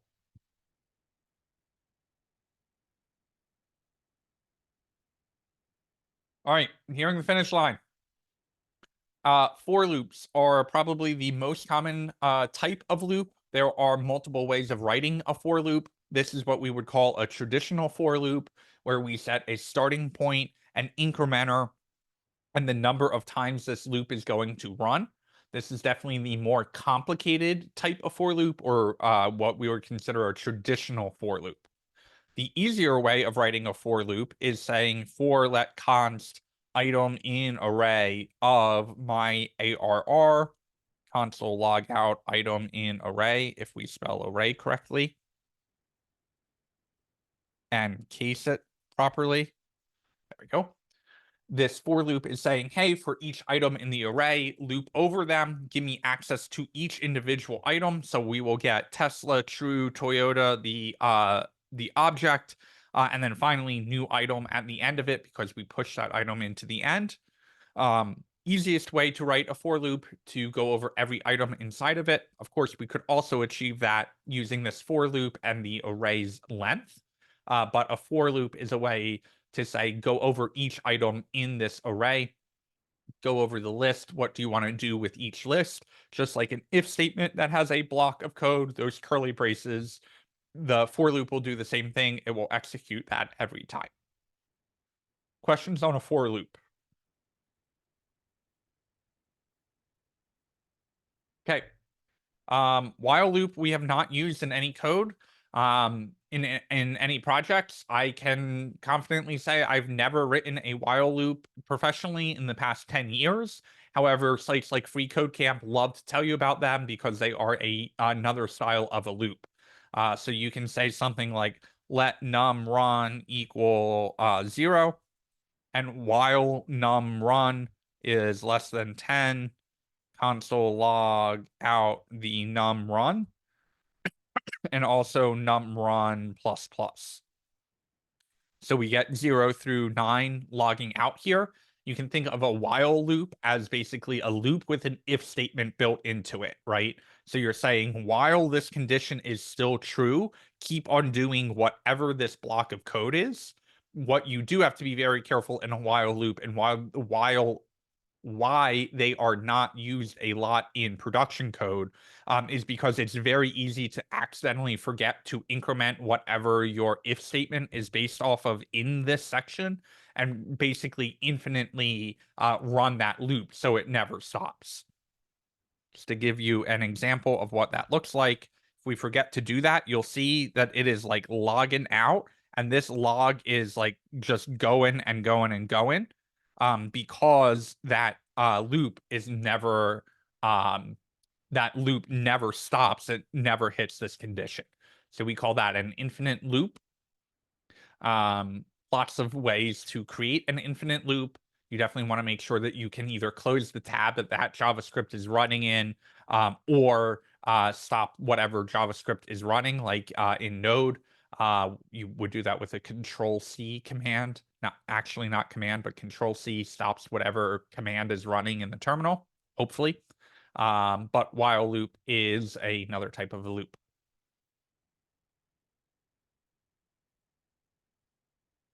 Okay. Moving on to the last two examples here. I don't have this set up with our JavaScript linked, but hopefully you guys have seen this enough times that you'll know what we're talking about here. DOM inner HTML. The document object model, DOM, is the bridge between HTML and JavaScript. It is a way that our JavaScript can reach into our HTML and get all of the different HTML element properties. Those properties can be things like the CSS styling. They can be the inner HTML of how JavaScript updates that. We can even do things like making entirely new elements and appending them into the HTML document, which I think only very briefly touched on. But when Ryan comes in, he'll show you another way of using the document object model. It is the basic idea of JavaScript reaching into HTML, being able to update our document, and then also kind of in reverse as well, right? Where HTML can reach into our JavaScript and look for specific things like functions inside of it. Questions about the document object model? All right, let's wrap this up with JavaScript events. JavaScript events, the one that we've seen the most is an on click, although that is coming up to on submit as well. So an event is anything that the user does on the page to interact, and we listen for that event. And when that event happens, we trigger out a function in our JavaScript to run a block of code based off of that event happening, right? So we saw that when we submitted the new post form. We attached a function to it. That function did local storage and a redirect and all of that good stuff. But an event on click and on submit are probably the two most common. We will see on change in React, although that is built into JavaScript as well, which is basically saying whenever this form input changes, we saw that on a select. Lots of different events, but the general idea here is that we are lining up a function with something the user does. So it's kind of like an if statement built right into the JavaScript language to say, if the user does this thing, I would like this code to run. We've made it to the end of the self-assessment. Go ahead and score yourself on your overall JavaScript level. And then the last section, go ahead and throw in any last thoughts. It will give you a minute to do that. And I'm actually going to put up a poll.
Okay, once you have finished the Google form, which I am already starting to see responses in, there is a poll in Zoom. And once we've got the majority of people voted in on that, I will know that we can move forward.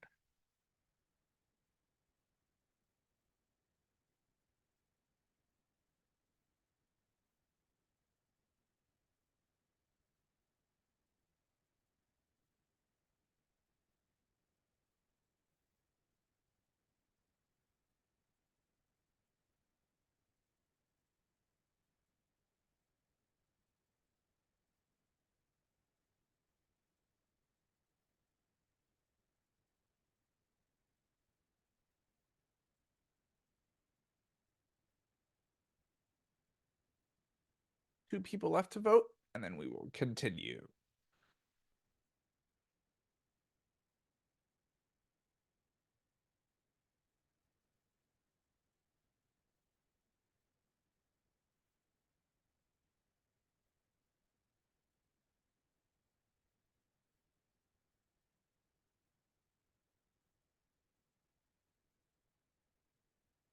All right, last call for whoever has not voted yet. If you would like your voice to be heard.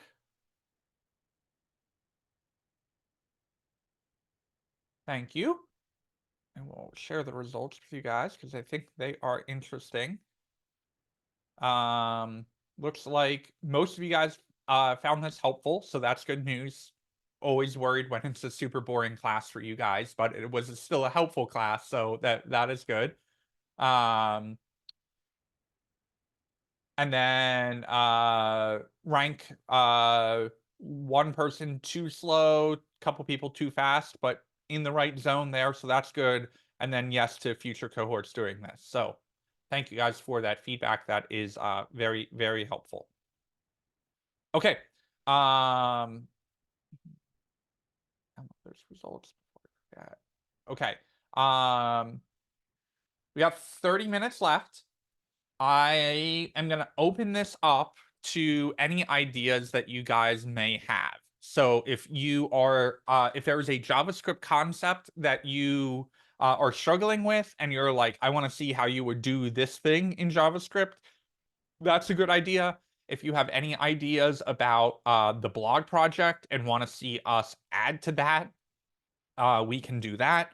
If you are like, it is Thursday and I've had enough of you and I am bored out of my mind, I would like to just leave. We've already done attendance, so you can totally leave. That is fine with me.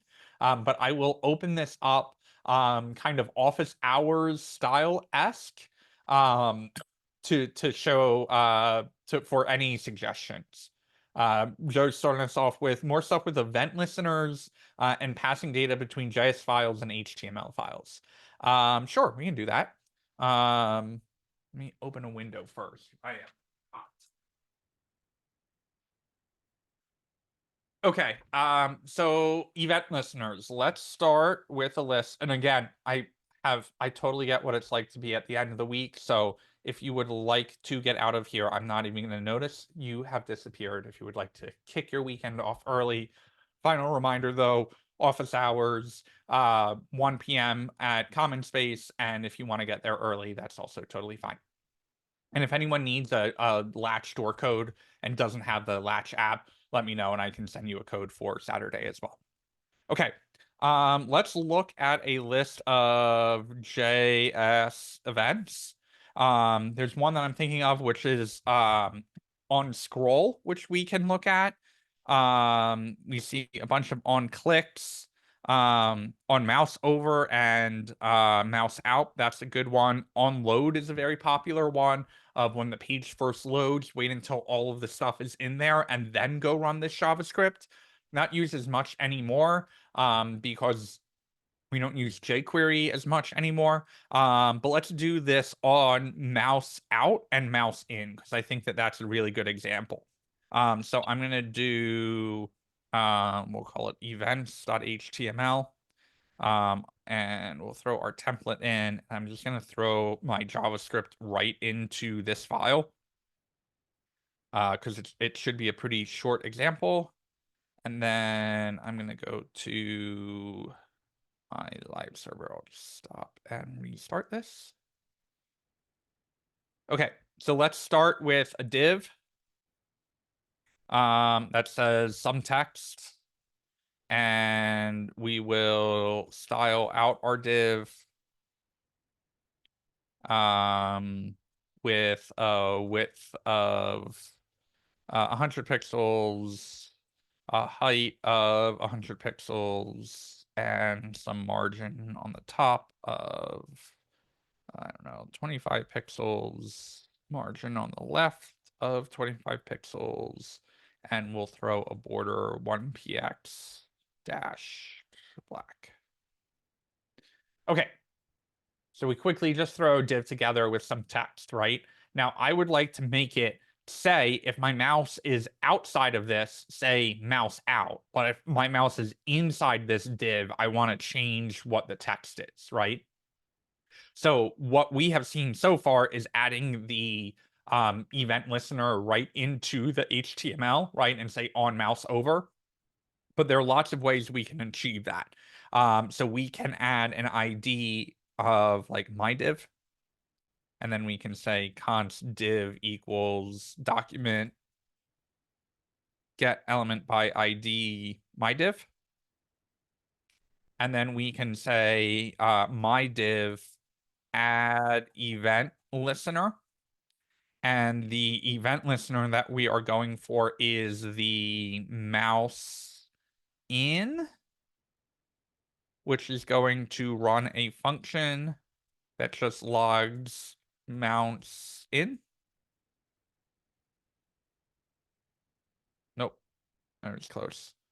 On mouse out, on mouse over. Mouse over. That does it. So that is our mouse in, and whenever we move the mouse inside that div, you see the console is increasing that count. So what we can do is say, hey, go target the div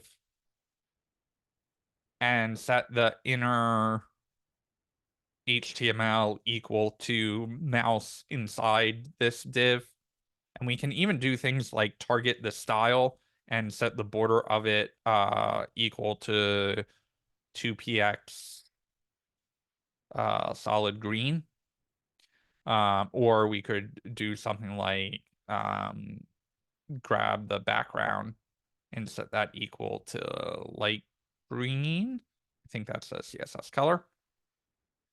And then we can duplicate all of that, right? And then say on mouse out, change the border mouse outside div, change the border back to black and dashed and 1 pixel, and then change the background back to white. So we're outside of it, but we haven't triggered the mouse out yet, because the mouse out only gets triggered once we've gone inside of it and come outside of it. So we mouse over this, it turns green, it says we're inside the div, we can move it anywhere inside of here, but then when we move outside of it, it says mouse outside of div and goes back to our kind of original styling. We could achieve that by adding the on mouse over right to this div and the on mouse out. Two different ways of adding an event listener. Some people prefer this way because it keeps their HTML more clean, and it keeps the user interactivity side of things all in the JavaScript, but it achieves the exact same thing. And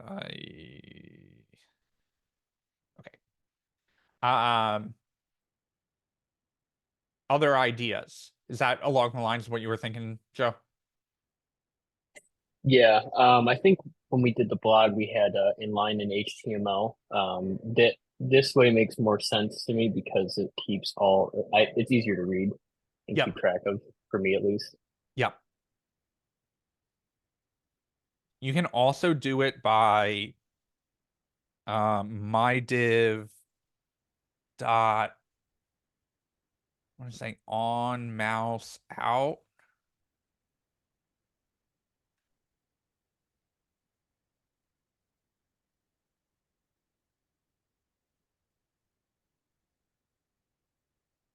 No, is it just oh, lower?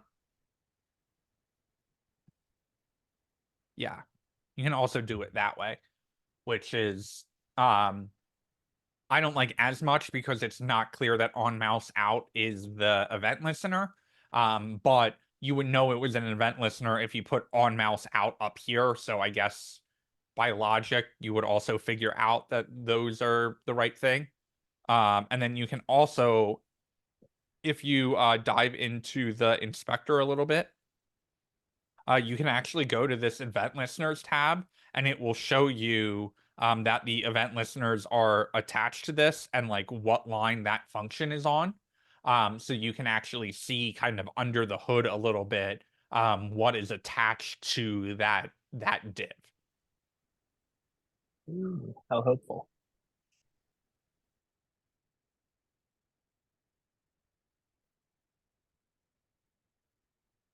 Other ideas?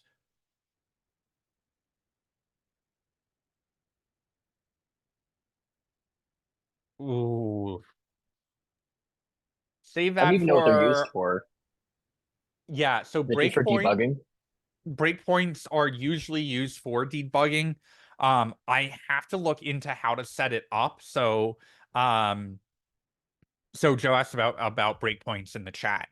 So breakpoints are, think about them as console log on steroids, basically. Where when we put a console log in, we say, hey, this is the specific data that we want to get out, right? But when we put a breakpoint in, we basically say, pause executing the code here.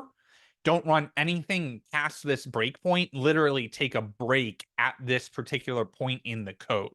And what that allows it to do is Chrome basically hands over all of the data that it has at the moment and says this value is this variable is this value, this variable is this value, this changed once the for loop ran. It basically gives you like a snapshot at that breakpoint of everything that the computer has done in your code so far.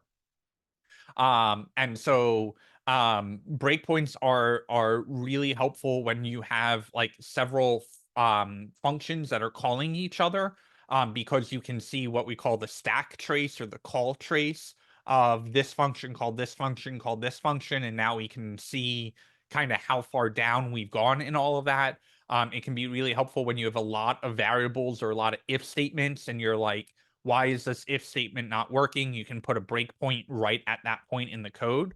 But I do need to play around with doing it in VS Code, because the browser has to talk to your code editor and back and forth to basically pass off variables and all of the data that it's running. It isn't super easy to set up. And Node has their own version of it as well that interfaces with Chrome and all kinds of stuff. So I do know, so if you go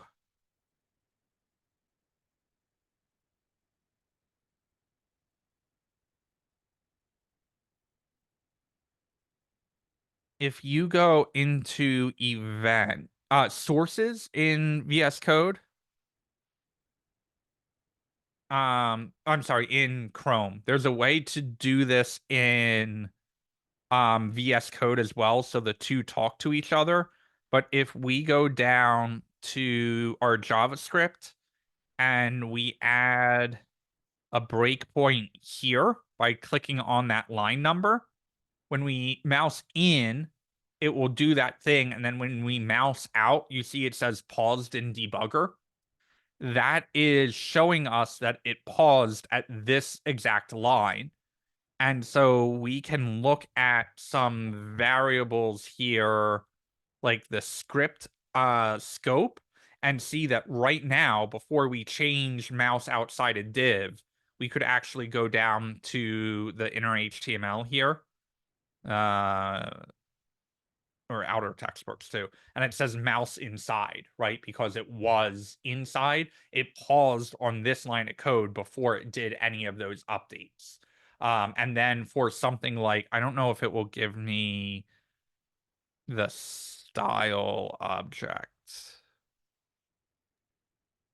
Do all IDs make it exclusive for the line? Like the line you set it on is the line that it stops running at, Yes. not at. Okay.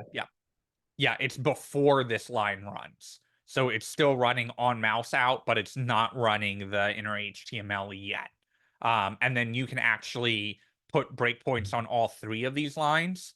And then if you make it resume, it will show you, hey, it updated that text first, and now it's going to change the border, and then it's going to change the background to white, and then there are no more breakpoints, so it will finish running whatever the call was on that. It is a little bit more helpful when it's integrated into your code editor, because now you got to be like, oh, I figured out that I set it to dashed instead of solid, right? Or whatever you were trying to debug. So now you got to go line that up in your own code. But there is a way to get the two to talk to each other. So hopefully that gives you a taste of breakpoint debugging. The other question was unit testing, which is a little bit harder to do until you have chunks of your code that you can break up into units, right? But the idea is, let me see if I can find,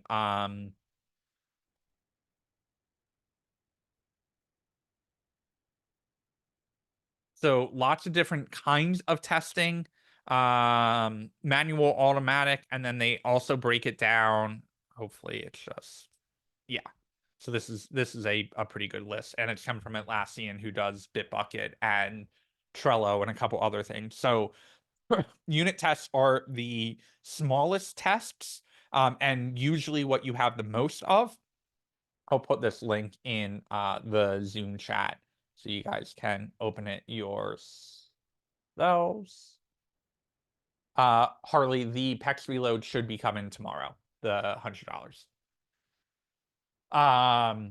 So unit testing is, hey, I wrote this function. I want to write some tests and say, if I put these inputs in, these are the outputs that I expect, right? So if I say num between 1 and 10, check to see that the output of that function is 1, 2, 3, 4, 5, 6, 7, 8, 9, 10.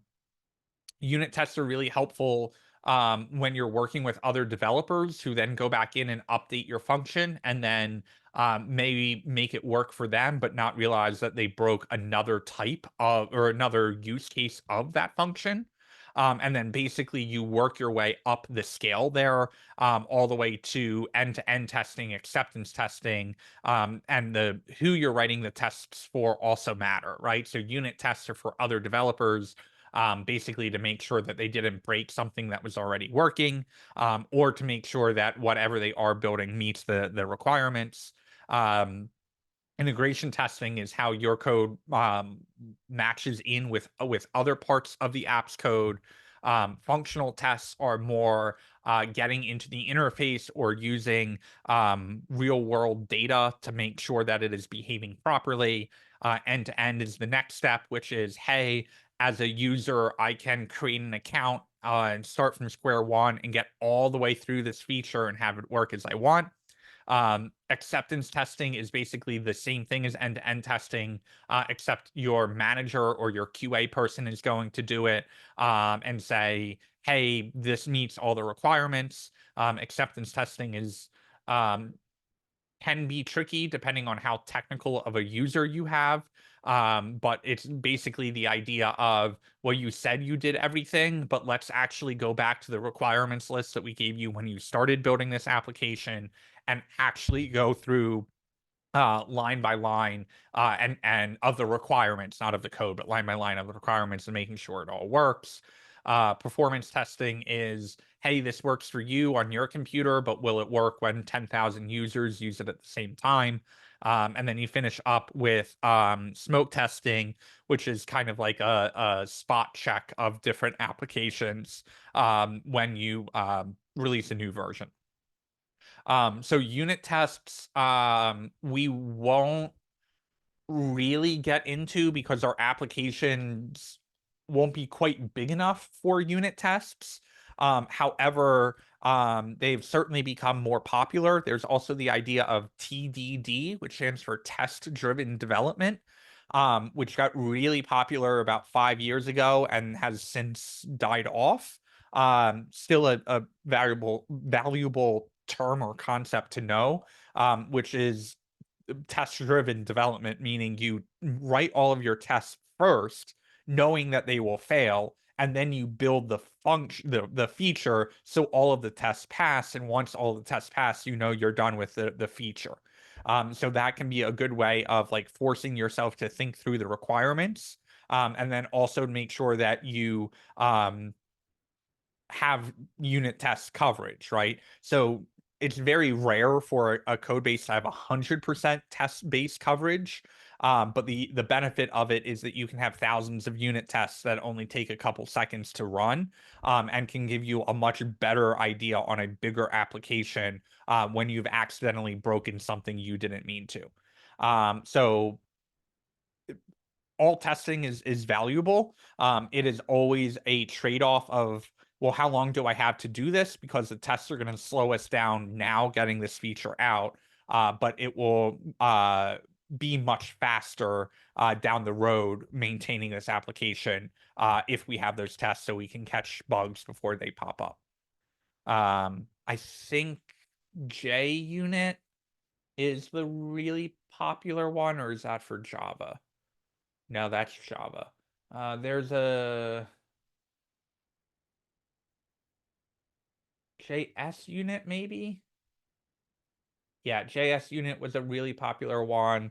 And there is a unit tester that Node just got on board with as well. I'm blanking on them off the top of my head, but there are definitely a lot of tools out there. Unfortunately, they're just really manual. And then there are some really cool end-to-end ones where you can write tests, especially for web applications, where you basically say, click on this item on the page, wait for the form input to show up, then click in the username and type this in. That's called Puppeteer. And that's actually the code that we use to upload the YouTube videos after class. So Puppeteer can be really helpful.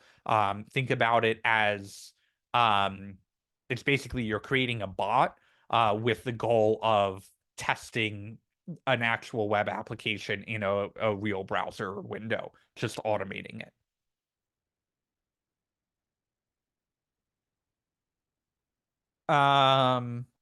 Joe, I'm all knowing, so I don't really need documentation or notebooks. No, I'm just kidding. Um, I tend to write more notes.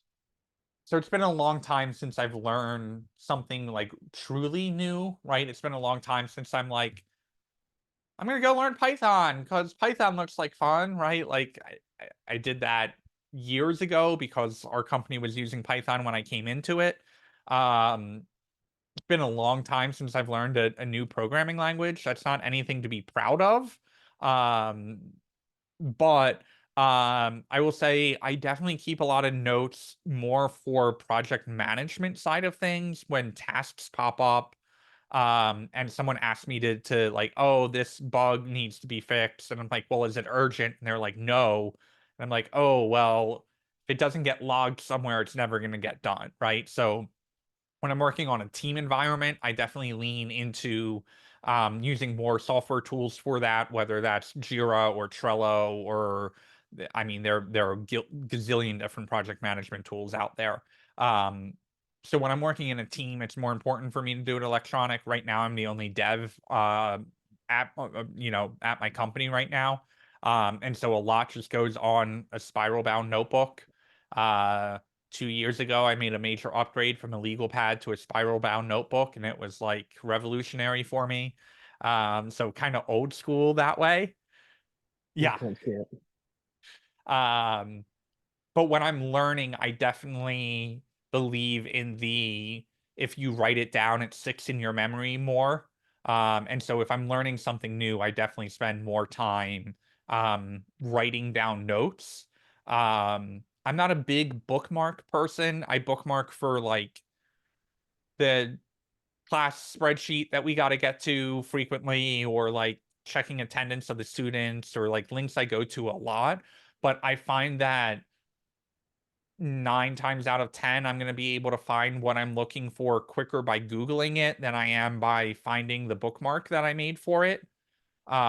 So yeah, I'm not a huge bookmark person, only because I've gotten good enough at writing Google queries that if I need to find that again, I'm gonna know enough of what to query again to get that page, basically. Gotcha. Yeah, I had a lot of like I keep like I got the list of commands for creating a Git repo, or what I was doing because I kept forgetting how to create a new React app and what you need to do for that, like what were commands to run. I would have that on there. And then what I've been doing a lot in my capstone, for instance, like I have just a text file in there that Yep. just I throw whatever. People like the Stickies app that's built into the Mac, which is more helpful for like, this is actual post-it note, right? Like this is something I'm going to use in the next couple days and then throw out. The only reason I don't like about Stickies, and they may have finally fixed this, but it doesn't back up anywhere. So I know people who have like upgraded their OS or wiped their computer and thought they had it all backed up, and they open Stickies and they're like, oh my God, every password I've ever created, I had in a sticky. And I'm like, uh, like, are you kidding me? Like, you know, so some people really like the Stickies app. I do use the Stickies app pretty frequently, but it's only for like, I threw this in my clipboard and now, you know, it's not a big deal if I lose it, or I've got multiple things in my clipboard kind of thing. A lot of people like the Notes app that's built into the Mac. That's fine, and it backs up. It just depends on what works for you. When you're like, say you have an issue that you know that you need to fix, or like there's just like a certain bug with your code. Will you leave it in a comment within that section that you're trying to fix, or will you put it somewhere, like you have the project management software you use on that Project notebook, management, whatever? because I mean, our code base is probably 100,000 lines of code at this point. And so sometimes finding the bug takes an hour and fixing the bug takes 2 minutes. And so if you are limiting yourself to doing it line level, you could be on a tangent for an hour and then be like, oh, this is a 2-hour fix after this, and now I've derailed my whole 8-hour workday because I spent so much time working on this one bug. So you definitely want, and there are, in addition to project management, there are specifically bug tracking tools as well. And some of them integrate together. So we had one built into the software where you could hit like report a bug, and it would, when the user submitted a bug report, it would submit the URL that they were on. They could take a screen capture of the page. They could even write on the screen capture of like, this is what's wrong, or they could draw an arrow to it or draw a box around it. So there are some really cool bug tracking things out there. But then once a bug gets created, you need the project management side of things to say, we're committing to getting this bug done, or let's scope out how long it's going to take. Because otherwise, if you're only ever focused on new features, it's very easy to write off all the time that you're spending fixing bugs. And then you go, well, I only got one thing done this week.